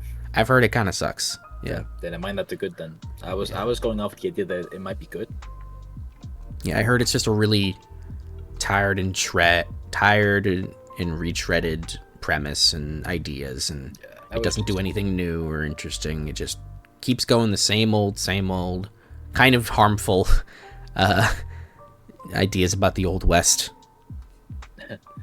Yeah, I was going off the idea that it might be a pretty good movie for people. So I'm like, hey, you know what? But then again, that's just from like people who saw it at Con and South by. So. Oh well, fuck it. Yeah. Okay, let's think about the mass audience, and maybe they'll be like, oh. It could have really big mass audience appeal and could sell some tickets. I think you'll definitely see old people come to see it. Yeah, there's something to like old people. Just they'll be like, oh, Kevin Costner, oh, cowboys. I don't know, like the Sound of Freedom audience, maybe. Yeah. The people who still refer to Native Americans as Indians. It gets confusing. Yeah. To be fair. Yeah. But no, I think it has a real shot at doing some money, but I think that money is going to be limited. Yeah, there's a chance. I think I don't know. It's like it looks appealing to a casual. It's just gonna be like, what's this? Oh, it's also rated R, so that's going to limit it actually a bit. I actually thought this was PG-13. No. Okay, I might have to resend my statement. Well, kids weren't gonna fucking watch it anyway. That's true, but like, even if it was like PG-13, that's a chance to get maybe the teenage audience. You're not gonna get that with this. Maybe. Yeah. Inside Out 2, I think, has a real shot. If it's good. It's also coming out right at the point. Oh, it's only an hour and a half. Oh shit. Ooh. That's good. That's shorter than the first movie. That's true, but that's good for like people who just. That's good. That's good for like it can be shown more in the day. It's coming out right at the tail end of like the school season, like the school year. So the kids are gonna be out. Ugh, summer. Yep. There's that. That could probably do really well. A Quiet Place, I think, is gonna do well. But I think it's only gonna do as well as the last couple movies. I don't think it's gonna make more. I think it's. Obviously, I think I'll do less because I don't know. It's not the family. If people were like invested in that in the first place, I was like, oh man, where's the family? But I think it's also made on the cheap too. At least I hope it was. Do we know? I do not know. But yeah, let's see. Let's take it up. Let's take it up. Quiet Place Day 1 budget. Okay. No word. No word yet. That's concerning. No word yet. Let's see. Quiet Place Day 1. Yeah. We do not know. We do not know. What the fuck? But if it's anything like the first 2 movies, it was probably made for cheap. Probably. Because the first movie was made for like 17 million or something. Yeah, no, to be fair, that movie took place in like one location, like 1 or 2 major locations. exactly. Yeah. So it was like It was probably also like, well, no, it wasn't self-financed because Michael Bay produced it. true. It's under his production company. Yeah.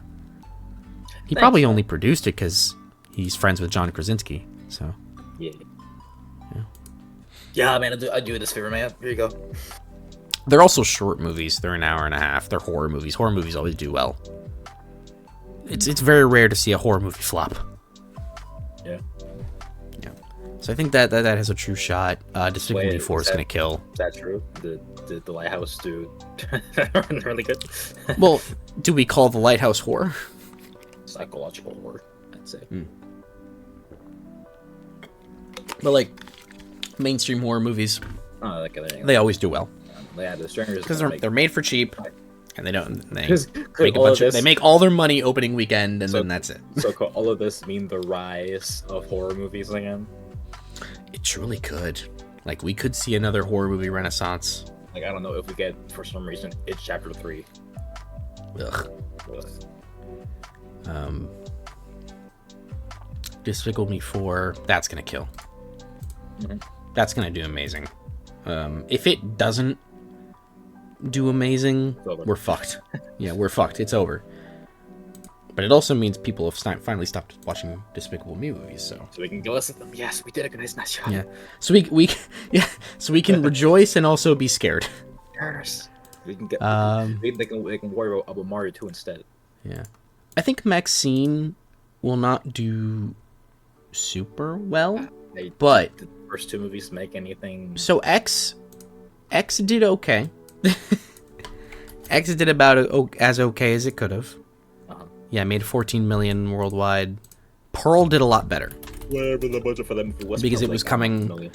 Yeah, Pearl did. Actually, no, Pearl did not do better. Fuck, never mind. I'm lying to you. But these movies are also dirt cheap, so like it'll do well for A24. I mean, maybe Maxine is. I mean, you know how sequels and prequels goes. They increase the budget because they're bigger, better. Yeah. I'm gonna be honest. I think Twisters could do well. I don't know how high is the interest of disaster movies these days. Not high. Yeah, I don't know. But there's something different with this one. It feels like there's something different going on with this one that people are going to be a little more interested. Looks like a movie. And I think it looks like a movie. And I think it's got something to do with Glenn Powell. Maybe. I think he's not vetted yet. But I think he could be the next. He could really be like the next Chris Pratt. He could be the next Chris Pratt, where just somehow, some way, people will watch apparently anything Chris Pratt does. So I think there's a shot with him to help sell this movie, and also, it looks fun. It looks fun. Yeah. Like the trailers have been good. It's been selling me on the movie. So every time they show that trailer in the theater, I'm like, you know what? I want to watch that. I want to see Twisters. Also, yeah, that's right. I said it looks like an action movie. Yeah, that's right. Fuck you, Roland Emmerich, and your shitty movies. Yeah. Shitty dumb disaster movies. Yep. I didn't see Moonfall. Apparently, I'm missing out for not seeing Moonfall. Apparently, the Covenant shows up or something. Yeah. Deadpool and Wolverine is gonna do amazing. Mm-hmm. If any movie has a real shot at hitting $1 billion this year, it's Deadpool and Wolverine. Yeah. Like, what's the highest grossing R-rated movie? It's Joker, right? It's still Joker. Yeah. Deadpool and Wolverine could pass it. It's Joker because Joker made it over $1 billion, and then Deadpool. and then Deadpool 2. Yeah. Right. So, I think Deadpool and Wolverine's gonna do it. I think it's gonna be Deadpool and Wolverine. I don't think it's gonna save the year, but it has the best shot at hitting $1 billion. Yeah. If that's the number we're searching for, it'll probably be Deadpool and Wolverine. As much as that may upset people. Yeah.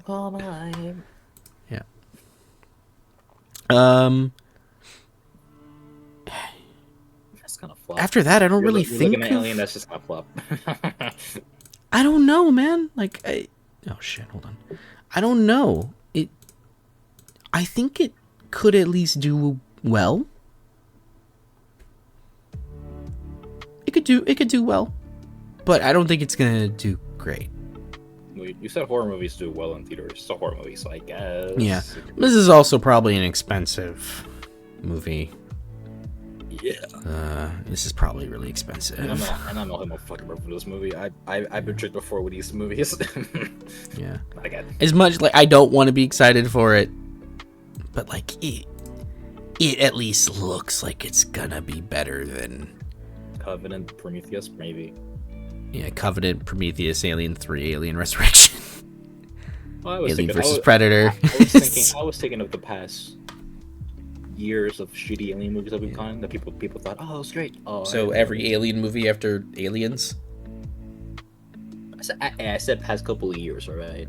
Okay. So just Covenant, yeah. You know, I honestly, I will fucking do with a Alien vs. Predator movie again.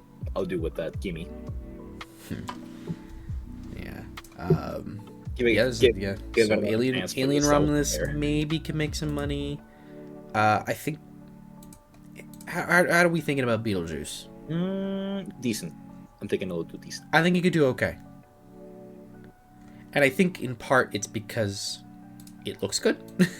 Looks different. It looks fine. Like it looks fine. Yeah, it could do fine.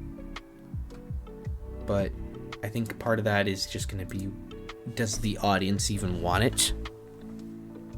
Like, does the the casual audience, do they even want another Beetlejuice? I don't remember anyone asking for a Beetlejuice movie. Another one. Yeah. I don't remember. But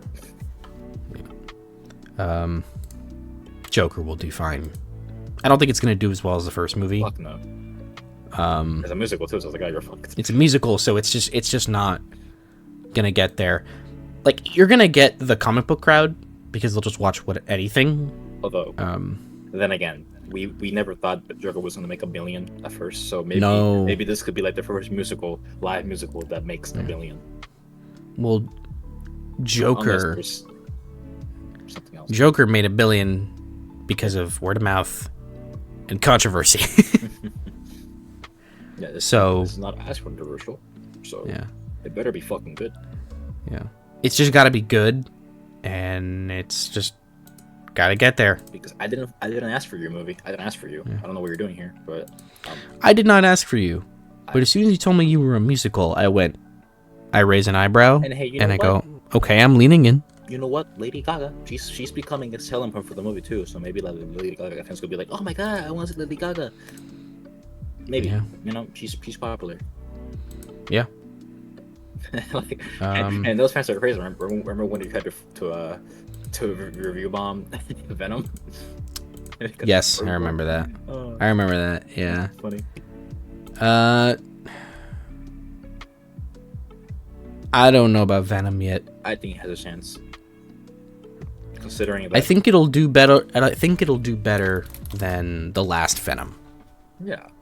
But like, I think it'll do better than Let There Be Carnage. Like, considering that Venom 1 and Let There Be Carnage were huge successes, like yeah, Venom, the first Venom made almost 900 million worldwide. That's more than Spider-Man 3, and right? keep in mind, Venom was made on the cheap. Like, relatively, Venom was made for $100 million. Yeah. So it was kind of made on the cheap, but it was also marketed like fucking crazy. It was everywhere. I hope that Eminem does the third song.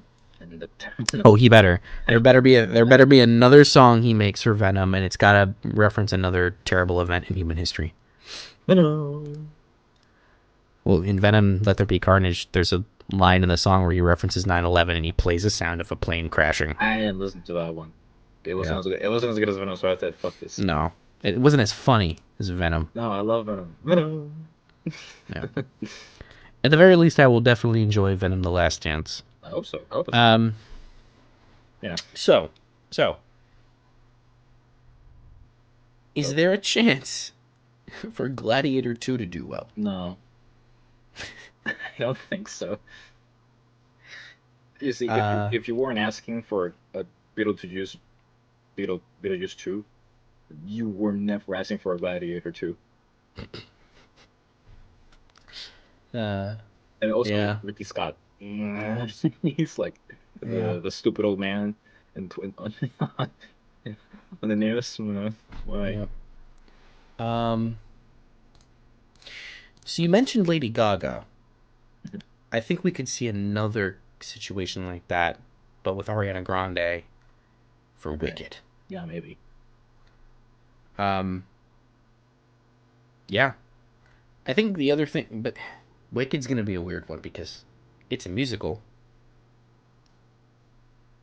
It's also being direct. It's probably insanely expensive, and it's coming off, and its director is coming off one of the most notorious bombs of the last couple of years, In the Heights, which was also a musical. That's that guy.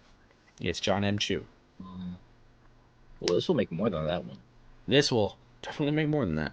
I think it's going to come down to overall quality, with which then leads to word of mouth, um, and just how committed Ariana Grande fans are to supporting it. And it being the Wizard of Oz is like, that's the movie that I saw when I was Yeah. fucking a wee child. I'm gonna go see that with my fucking grandkid. And also, there's some recognition on the show, the Broadway show Wicked. Um, There's some recognition there.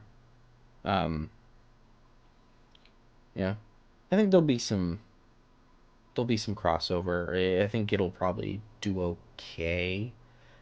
Who knows? This could be maybe another Hunger Games situation where it's like, I don't think it's gonna do well, but then it actually does well. Hunger Games, the new one, Ballad of Songbirds and Snakes. Yeah, did that one do well? yeah, it actually did. It actually did better than it was expected to do.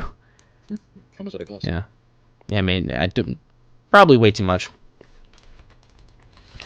Uh, Songbirds and Snakes budget 100 million. Oh shit! It was made cheap. Okay. Really? Really? Not bad movie. Really? Really? It only cost 100 million? You're still surprised. Huh. Good job, movie. And it made 337 million worldwide. So, yeah, it did fine. It did better than expected, actually. All right. Yeah. Okay, so yeah, it could be another Wicked situation where it just kind of comes in. Oh, is it coming out the same day as Moana? Oh, it's fucked. Oh, it's fucked. So did you see that apparently the trailer tracking on the teaser for Moana 2 was absurdly high? Ooh.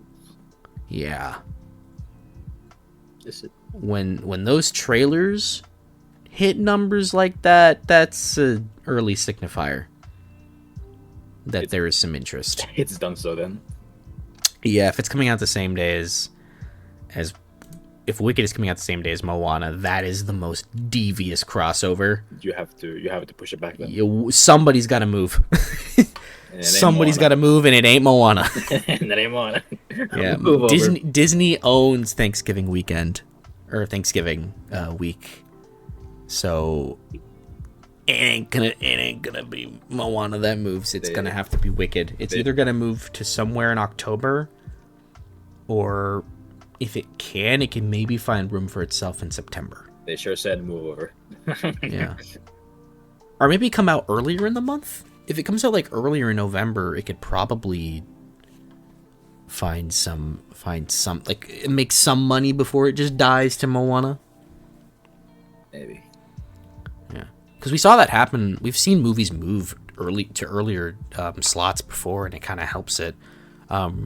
Spider-Man Into the Spider-Verse ditched its Christmas release date and moved up to early in December so that it could avoid the Christmas debacle, which was Mary Poppins, Bumblebee, Aquaman, and Mortal Engines all releasing on the same day. Didn't Bohemian Rhapsody also come around that time?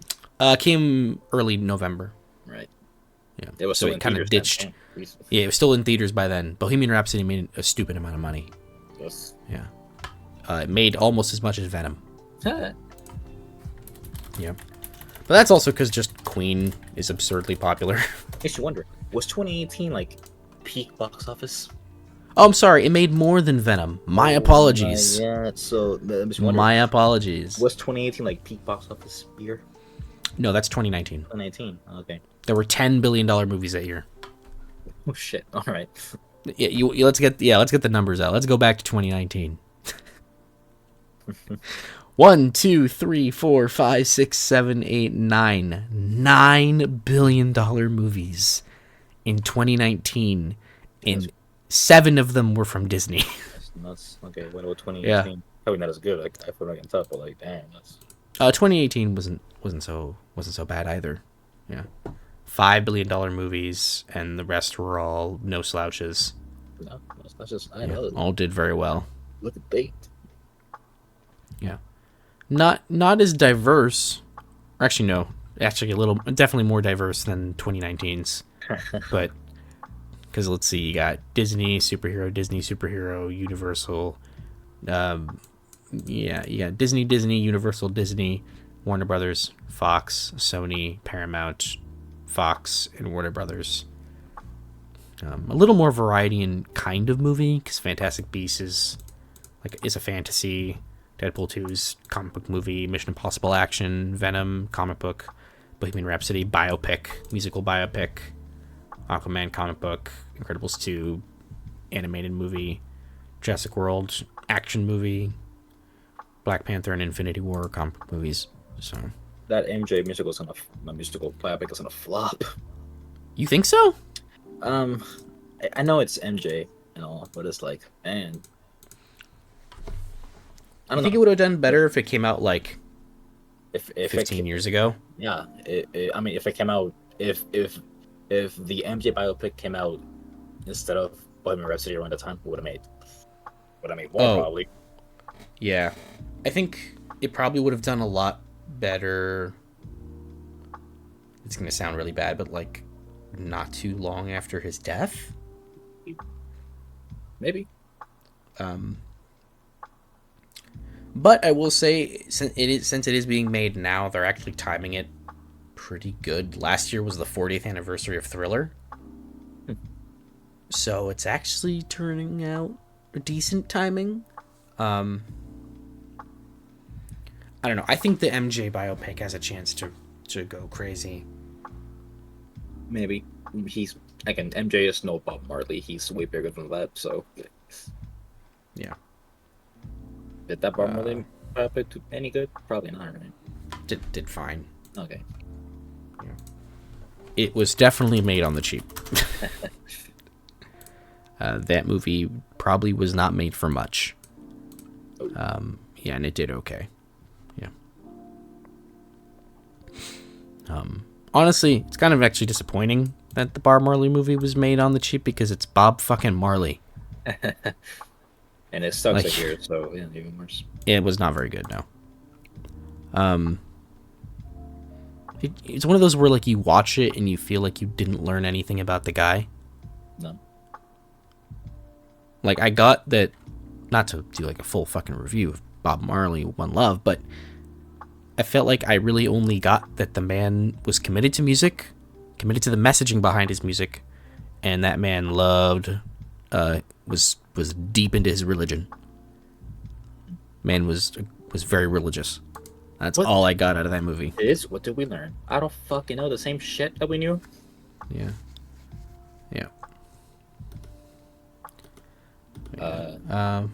There's not really much coming in the rest of the year that's, I think, has a chance. Transformers 1 is gonna flop for sure. Oh, absolutely. Yeah. Not even a question. Well, it could. I will say, they picked a good release date. Sure. It's coming out like right after Beetlejuice, and Beetlejuice is not going to have the same audience that Transformers has because I don't think there's going to be many kids that are going to want to go see Beetlejuice. So, Transformers could really come in and just snatch up that whole month. September's a pretty barren month this year. It is a animated movie. Those usually do good with kids. Yeah. So I guess. The Wild Robot. I think the Wild Robot's gonna. It's either gonna bomb or it's gonna be another Puss in Boots. I think it's gonna do very good, but it looks really good though. I want to watch it. It looks very good. I want to watch it, but I don't think it's gonna do great. I feel like I'm gonna fire watching. Robots are my soft spot in the heart. Yeah. Yeah. Lord of the Rings, War of the Rohirrim. That's the anime movie. It's the anime movie. Well, I think if it was coming out not in the Christmas season, it would do a lot better. You know, I don't know. I think this might be the movie that makes us find out how much staying power Lord of the Rings still has. Yeah. But it's also an anime movie, so it's like, yeah, it's a really kind of good. I don't know. Anime is kind of niche to a. I say niche to a cinematic audience who wants to watch movies, because anime fans go. But we forget in theaters. But the Lord of the Rings name has. Well, yeah, like you said, we'll find out if the Lord of the Rings IP still has pull. Yeah. Because, like, say what we will about Rings of Power, but it brought an audience to Amazon. Yeah. Battle of the Five Armies made almost $1 billion. Like, Desolation of Smaug also almost made $1 billion. So, and The Hobbit: An Unexpected Journey did make $1 billion. So, at least then there was still a heavy audience for The Lord of the Rings. So, maybe there's a shot. But also, Battle of the Five Armies was 10 years ago. Yeah, so it's like if the War of the Rohirrim flops, we got movies, fuck off, and like the way movies were being released was different. Movies were spread out a little more. Our movie watching habits have changed. We kind of got away a lot from the initial conversation, but like I think also we were conditioned in the pandemic to wait for digital releases or to wait for streaming, or that movies would just come to streaming. Like we talked about this a little bit with Pixar, just on our own. Pixar as a company is fundamentally kind of fucked now because they had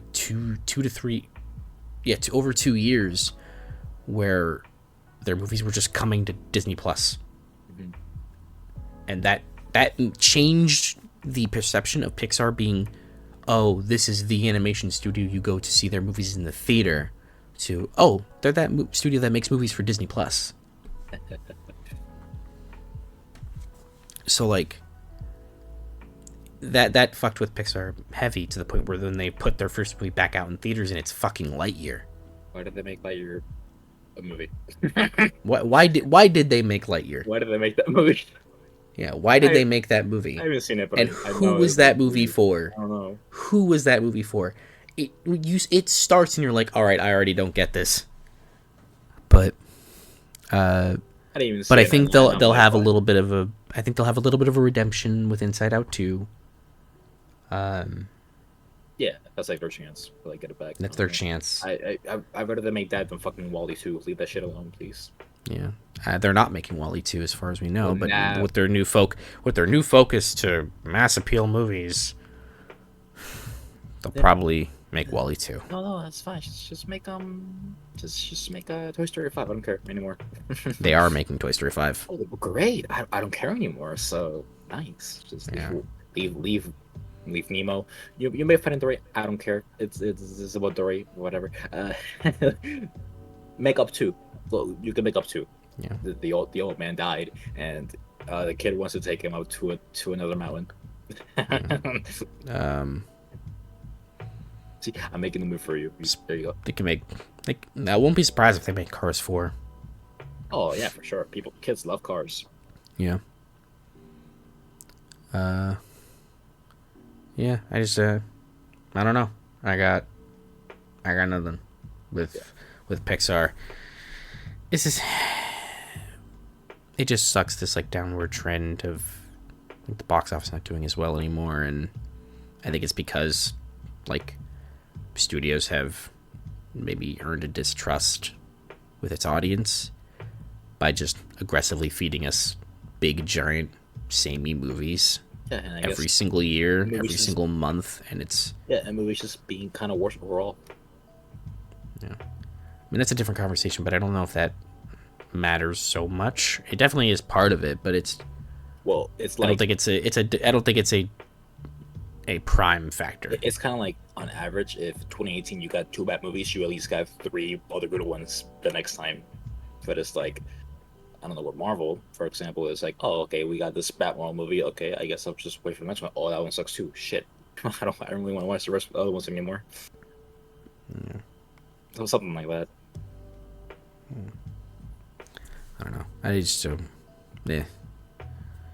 I think it's just one of those law of diminishing returns. You just keep doing the same shit over and over. Eventually, people will catch on, and I don't know if people are necessarily catching on. They're just waiting, or they just don't care, because I think studies were made that, like, especially with the next generations, like after us, they don't care for movies as much anymore. Movies have been devalued. Like, they don't care as much, like, because they can get it. Because actually, that's another thing, we didn't even bring it up at all in this conversation. There's a whole shit ton of media vying for attention, and a lot of it is premium stuff. Like, TV is in its golden age right now. Like, TV for the past, like, let's say, like, what, 10, 15 years has been in, like, an incredible spot. With, like, the rise of Game of Thrones, premium TVs like HBO, Showtime, all that. And now with streaming, like, you have, despite whatever one may feel about it, Stranger Things is a giant hit. It's a prime TV show that keeps people talking. Even just now, like, you were talking about Shogun. Shogun is a huge show, and it's a show that's, quite frankly, visually, just from some of, like, the trailers I've seen, rival anything you can see in a theater. Shogun would probably feel fine if you watched it in a theater.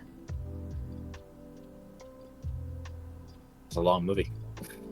I mean, it's a long fucking movie, but like visually, it fits cinematic language, because it just feels like they made a giant long movie. I mean, shit, they are making TV shows more expensive than movies some of these days. Well, that was not.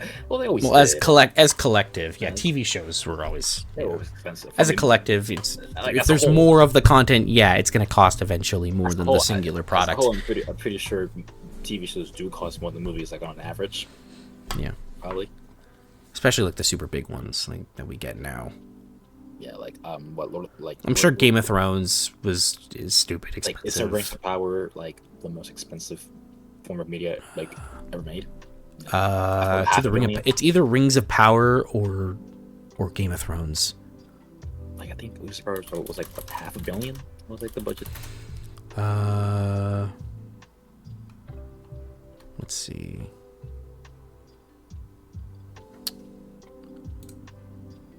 Yeah, it was like 150 million per season. Yeah. It's yeah. Jesus. Yeah, it's an expensive TV show.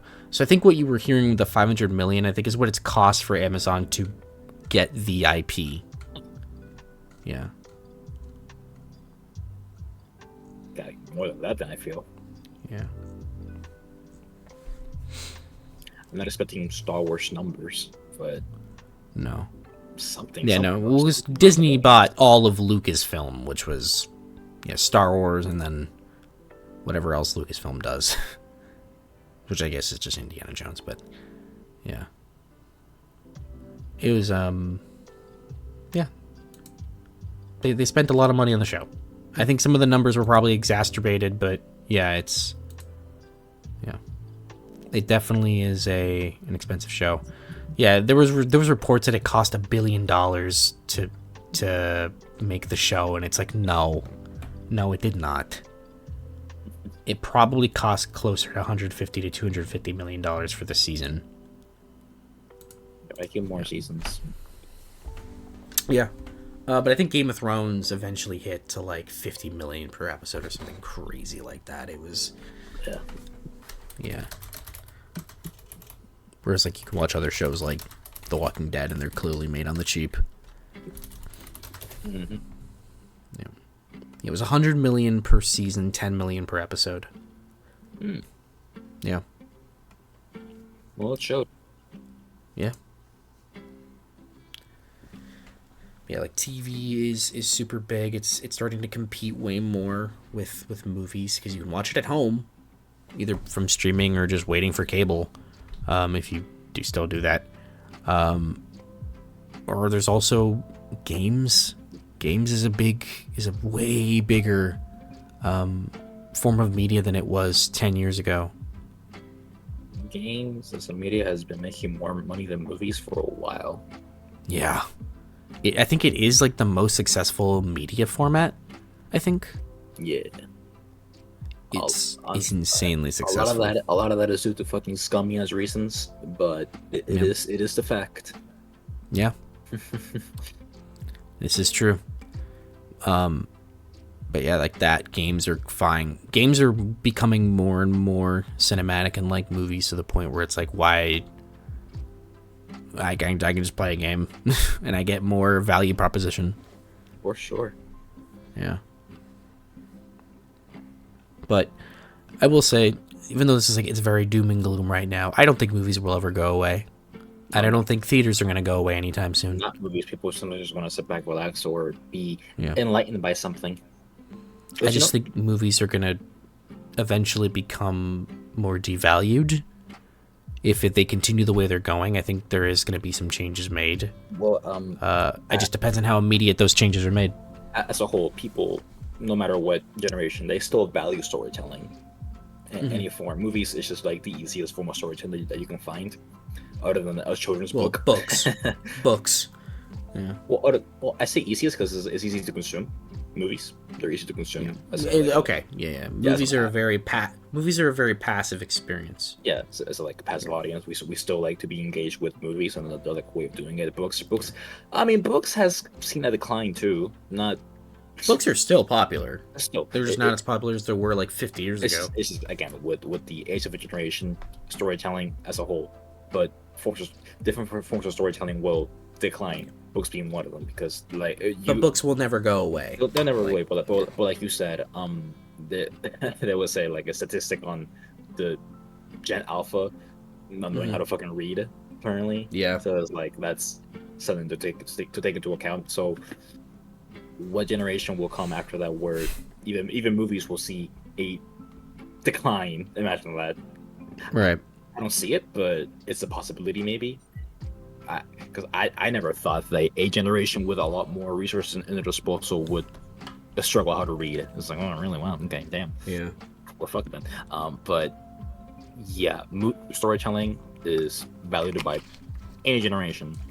Movies is just the easiest way to, consume it. Yeah, consume it, exactly. So it's like, yeah, movies will never die. So it's like, it'll probably go the way of books or vinyl. Yeah, maybe where it's kind of just like a niche thing. Maybe, but I don't think movies will ever become like. You know what? I don't know if movies will ever come that way. I'm a little too optimistic on that. I don't think it'll ever happen like that. No. I don't think it would be like books exactly. Or it's like I would watch like. On average, people will rather watch a movie than read a book if you like put them in front of them. Yeah, that's probably the case, unless you're like some old man. Mm-hmm. I mean, even me, I'll be like, I'll read this book. This is kind of cool. I'll probably be like that, Maybe you too, right? Yeah. Yeah, but like, I need to read more. I think just as a collective, we need to read more. I bought 3 comics recently. I bought actual physical books not too long ago. Well, I have a lot of books in my shelf to read that I haven't read. That's why I'm not fucking buying any more books. Because if I buy books, I'm just gonna put more on my shelf. Well, I only bought those books because I wanted to read them, and I actually started reading one of them. I gotta get back to it, but I did start reading it. Yeah, guys, reading is I started cool. I started reading Mickey 7. Yeah, guys, reading is cool. Read it; it'll expand your brain. Yeah. But yeah, no, I don't think movies will ever die. I don't think the theaters will ever die entirely. But I think if things don't change, like price of tickets, price of concessions we didn't really mention that, but like tickets are one thing. Concessions are so expensive. Like, why is it that I can pay, like at the local theater that I go to now, because our local theater just recently shut down. Rest in peace. But if I go to my local theater, why is it that the ticket is like $7 or $8, and then the concession, which usually for me is a medium popcorn, a bottle of water, and maybe a candy, why is that like $15 or $16 just at my local theater? And then if I want to go to like a big theater like an AMC, I'm spending at least $20 on popcorn and a drink. Like it's outside food and drinks. Yeah. When we go to one of the bigger theaters near us, we each at least spend $25 on fucking food. Jesus. Yeah. I think when we saw Across Spider-Verse, I think on the meal that we got, because I think we both got like 2 large popcorns and 2 large drinks. Like I think I spent like $40 on our food.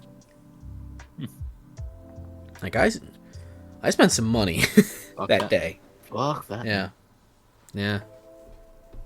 It's concessions are way more expensive, but I also understand that like that is where movie theaters make their money. They don't make money off the ticket, because most of that money is going to the studios. They make the money off the concessions, specifically candy. I found out. Well, you know what movie you made fucking more if they cost less, and people will be more encouraged to buy it. Yeah. Shit. Yeah. Well, it's like apparently it doesn't cost them much to get the popcorn and the drinks. It's actually they make the money off the candy. Oh well, I don't get a whole lot of candy, but even still, I don't get candy a lot, but yeah. Even still, buying like a medium popcorn is like, damn, bro, really? It's like really $10-15 for a medium popcorn. And it's kind of not even a large. When I run out halfway through the movie. Well, piece of shit. You can be like me and space it out better. Yeah, but it's delicious. I love popcorn. I've learned to space out my popcorn eating. Yeah. Sometimes though I go a little overboard and I finish the bag at like either halfway through or 2/3 through, and I'm like, fuck. And refills aren't free anymore, right? Were refills ever free? That's what I'm wondering. Were refills ever free? Also, I know there's some theaters that I've never actually gone for a refill. Yeah. There's some theaters that offer like a special bucket that you can buy that you can get a free refill once, and then like after that it starts costing money for refills. But I think I last saw one of those buckets was like $40. Oh. So I'm like, oh, fuck you. You know what I miss? I miss those special buckets that you could just take home. Oh, they still do those. Well, I've seen one of those in a long time, man. Last time I did that shit was for Last Jedi. Last time I got a special popcorn bucket, it actually wasn't a popcorn bucket. It was a drink cup.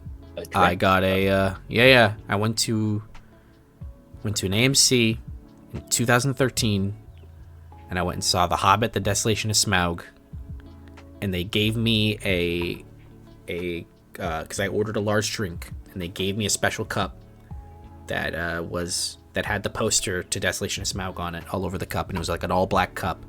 It was really cool. That was 2013. Yeah. Oh, I also remember I got a popcorn bucket that was Catching Fire themed. Yeah. That was also 2013. Yeah. I've never gotten one of those like cool popcorn buckets though, like the Dune one. It's cool, huh? Yeah. Yeah. I think it's very cool. Yeah. I do think it's really funny that they didn't think that that's what people would say about the bucket. They had no idea. Sir, don't you think this book is a little provocative? Yeah. I don't know what you mean. Apparently, when they found out later at like a CinemaCon or something, or like a meeting, they were told like, yeah, this is what people are doing with the bucket, or they're kind of joking about the bucket, like they're like, oh shit, and they were super embarrassed about it, and they were like, we're never doing that shit again. We're never making a bucket that's suggestive ever again. And then you have the Deadpool and Wolverine bucket, which just isn't as funny because it's intentional. Is that a bucket? What, like, I don't know what the fuck That's the popcorn bucket. That's the popcorn bucket. Yeah. The one with Wolverine. Just mouthful. Yeah. No, that is the popcorn bucket. Yeah. Wait, how does that? So wait, is the mouth? That's where you put your hand in. How the fuck does that work as a? You put the popcorn. You put the popcorn bucket in his mouth, and then when you're eating the popcorn, yeah, you're supposed to flip it like this. Oh, okay. No, you don't lean it forward and just like Right. shove your hand into the Got it. I thought that was like a, I don't know. I thought that was like a statue for some reason. No. Yeah. That makes more sense now. Yeah. Yeah, no, this is, yeah. The only thing about those popcorn buckets, like, they're cool, but it's like you can't actually put that much popcorn in them. No. And like my fat ass, I need like a medium or large popcorn bucket. So Yeah. like these are probably not going to be enough for me. Although I've seen some cool ass popcorn buckets. Yeah, we could probably talk about that later because we're kind of getting off topic. But this video, we're calling it the Yap Session. So We are yapping. But we are quite literally yapping. consistently yapping. So Yeah. don't say we're bad at our jobs. We'll leave that for our actual employers to say. Yeah. I don't really have a whole lot more to say, unless you gotta want to add a couple more things here. Yeah, I mean, not much. I feel like we gave little solutions as much as we could Yeah. for a seems to be complicated topic for Yeah. people in Hollywood, I imagine. But at the same time, get your shit together. Yeah. Just, smaller budgets. Theater owners maybe don't rely so much on the big movies so much. Maybe try seeing if you can get, or maybe this is not necessarily up to them, but like making smaller budgeted movies, giving lower profile movies much bigger, release windows, and Yeah, and or generally just theatrical windows make them longer. We don't need to go back to like 6-month windows, but we can go back if we can. Because pre-pandemic, we were doing 90-day windows. that's pretty good, right? So that's 3 months. Yeah, and 3 months, I think, is pretty good. And It's fair. Yeah. And like I said, embrace foreign movies. They're doing their Yeah. thing. And that's what I was gonna say like those smaller movies you give like limited windows, maybe expand those a lot earlier. Expand them, please, give man. them much bigger windows. Yeah, like, dude, was RR in theaters? Was RR Yes. in theaters? And I fucking Yeah. was it limited? I didn't fucking see it in theaters. I think so. Well, Bollywood movies are always kind of limited out here. Foreign movies in general are always kind of a little limited. It's very rare that they get like big wide runs. Well, like, goddamn shouldn't be. And I feel like Godzilla got scared by it because it's Godzilla. Yeah. Well, it got credit because it's Toho, and Toho is owned by Crunchyroll, or at least they get like Crunchyroll has distribution of Toho stuff, so they got to really push it out. Good. Yeah.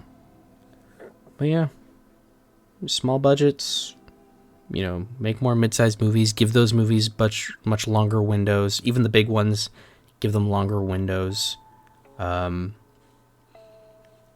Honestly, this one's just for me. This is just me, my copium. Maybe reinforce the home media market, physical media. Maybe reinforce that, because we've seen recently some home video movies did really well. Oppenheimer and Top Gun Maverick, they killed in physical media. Like there were stories about how consistently sold out those discs were, Do you think and they had to rush to reprint them to meet the demand. Do you think that for some reason streaming were to like get canned and die, it would be good for theaters? Yes. And yeah. It'd be good for everybody. Yeah. I mean, no, I shouldn't say that. It wouldn't be good for everybody. No. It's not good for people who can't consistently afford to go to the theater, which is most people. Streaming can't just go away and die. Streaming has become You know, very relied upon. we haven't talked about it now that I thought about it. Pirating has seemed to have a huge increase too, by the looks Well, of it. I mean, pirating yeah. was always a thing, but it's like now with everything being so expensive and streaming services, I feel like people just want to be like, Yeah. I don't want to spend $20 to watch this one movie. I'm just gonna pirate it. Yeah. Or they don't want to spend money on the streaming service because they can't afford that either. Yeah, exactly. Yeah. Or they can, but Yeah, that's a point. That's a point to be made. Yeah. Yeah. I think we all have our own ideas of our own morals around piracy. I used to be super against it when I was younger, because I was like, how dare you not support the big company? If you want to see the movie, go out and see it. Go pay to see it.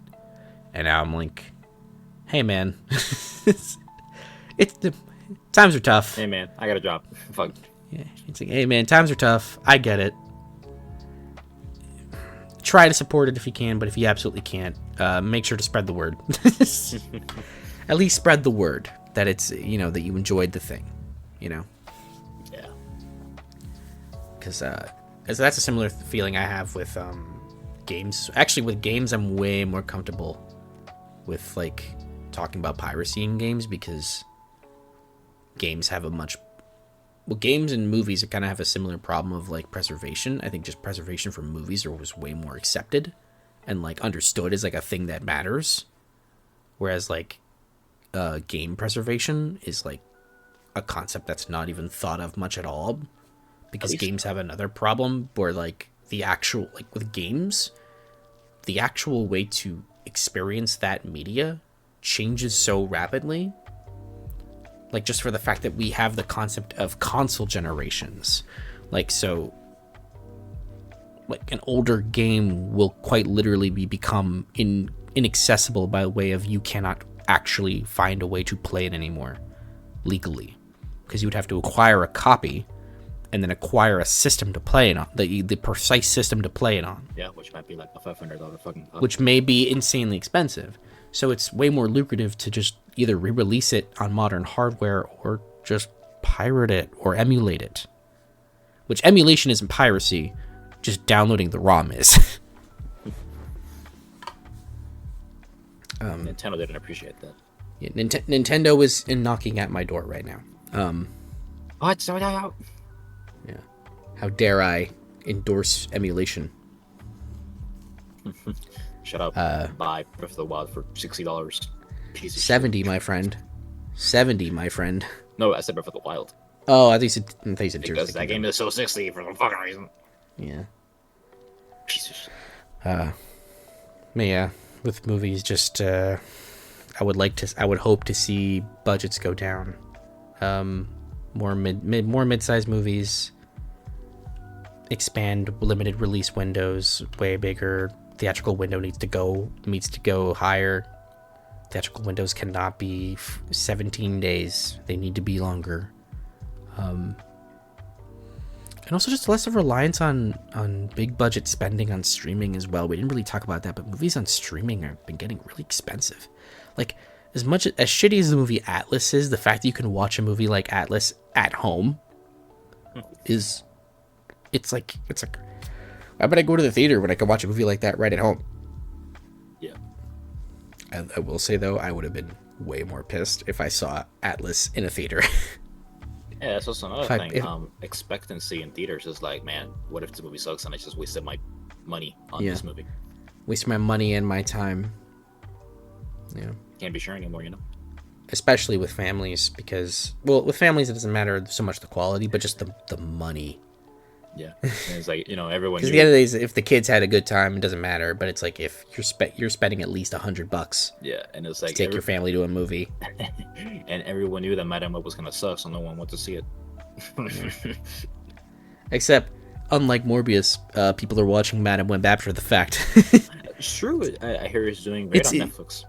Yeah, it's doing great on Netflix. Because people are like actually watching it to give it to shit on it, whereas with like Morbius, people nobody gave a fuck to even watch it. But it's even funnier because if you watched Morbius, and then if you watch Madam Web after that, like, you would actually probably appreciate Morbius way more. Maybe. Like, I'll tell you, Morbius is sucks shit, but it is much better than Madam Web. That was a complete separate conversation, but whatever, the Yap session. Welcome to our show. Yeah. Yeah. Yeah.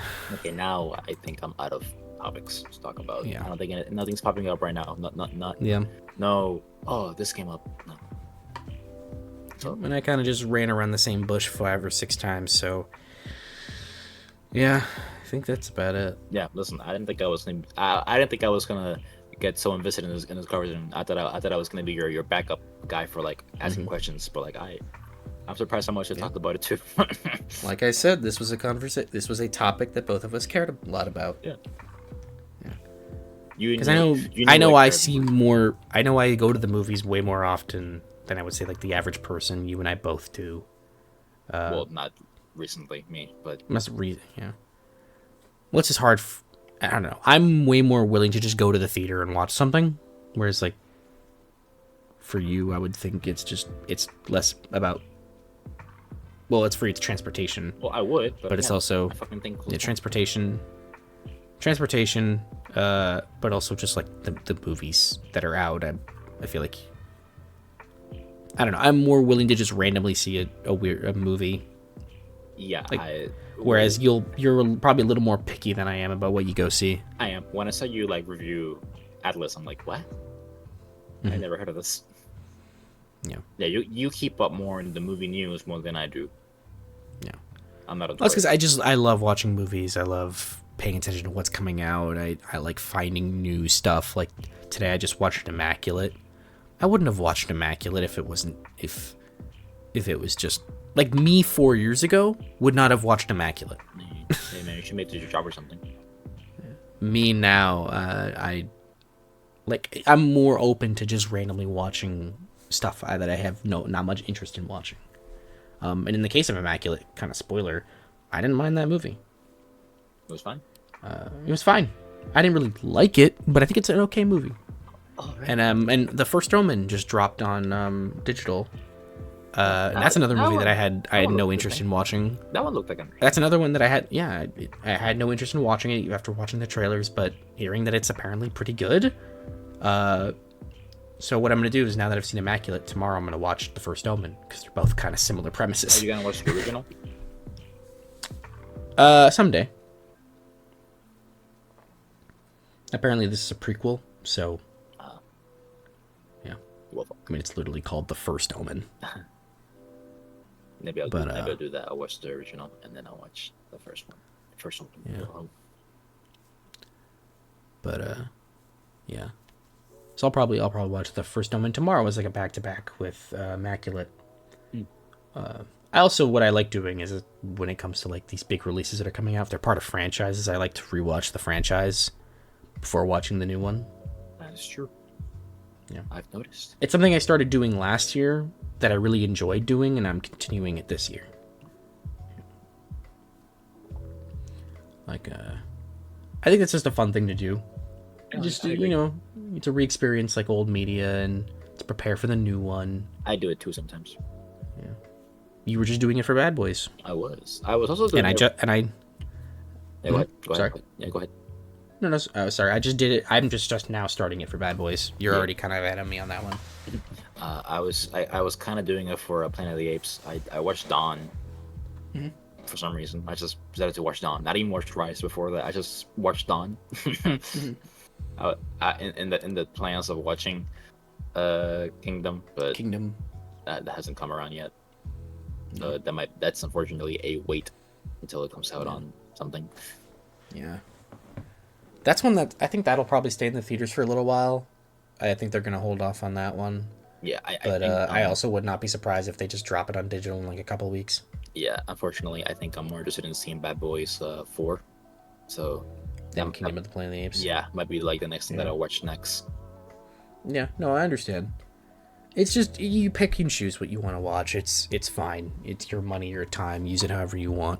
Yeah. Like, I have no judgment on anyone who picks and chooses certain movies to watch over others. It's just, it is what it is, right? Yeah, that's weird. It doesn't mean internally I can start crying when somebody says they don't want to watch Kingdom of the Planet of the Apes. Because that every once in a while you get a project that you watch or play. We both had this for Guardians of the Galaxy. We were both like, that can't be good. And then we both, I was playing Guardians of the, I'll tell this story. I think we told it when we did our section of Guardians of the Galaxy years ago. Yeah. Which, damn, that was 3 years ago. Oh. Yeah. But when we played that, our first experience of it was like, this game can't be good, right? No. This game looks like trash. And you bought it for some reason. And then I bought, people were saying it was good, right? The early reviews came out and they were saying it's actually like fantastic. And it came out and people were saying like, no, it's actually really good. And I was like, this can't be. So the guinea pig, none of us had bought it yet. None of us were willing to bite the bullet and actually buy it. You were a test subject. And I said, all right, fuck it. I'll be the guinea pig. I'll buy it and I'll play it for like an hour. And if it's not good, I'm refunding that shit instantly. And then we got about an hour in and we saw the huddle for the first time. And you and I both together went, oh no. Oh no, this game's good. It's good. It's really good. Yeah. Why? And that's the first time I used the gif of I've never been so wrong in my life from The Hobbit. And I used it again after I saw Kingdom of the Planet of the Apes. Yep. I saw that movie and I went, oh no. Because I didn't think it would be that. Because I saw the early reviews that were like, oh, it's actually really good. It's not as good as the previous entries, but it's still like, if it stands right next to it, and I'm like, okay, I'll see it. I'll believe it when I see it. And then I saw it. I literally did the, yeah, okay. Yeah, sure. And then I saw it and I went, oh, I get it. Yeah.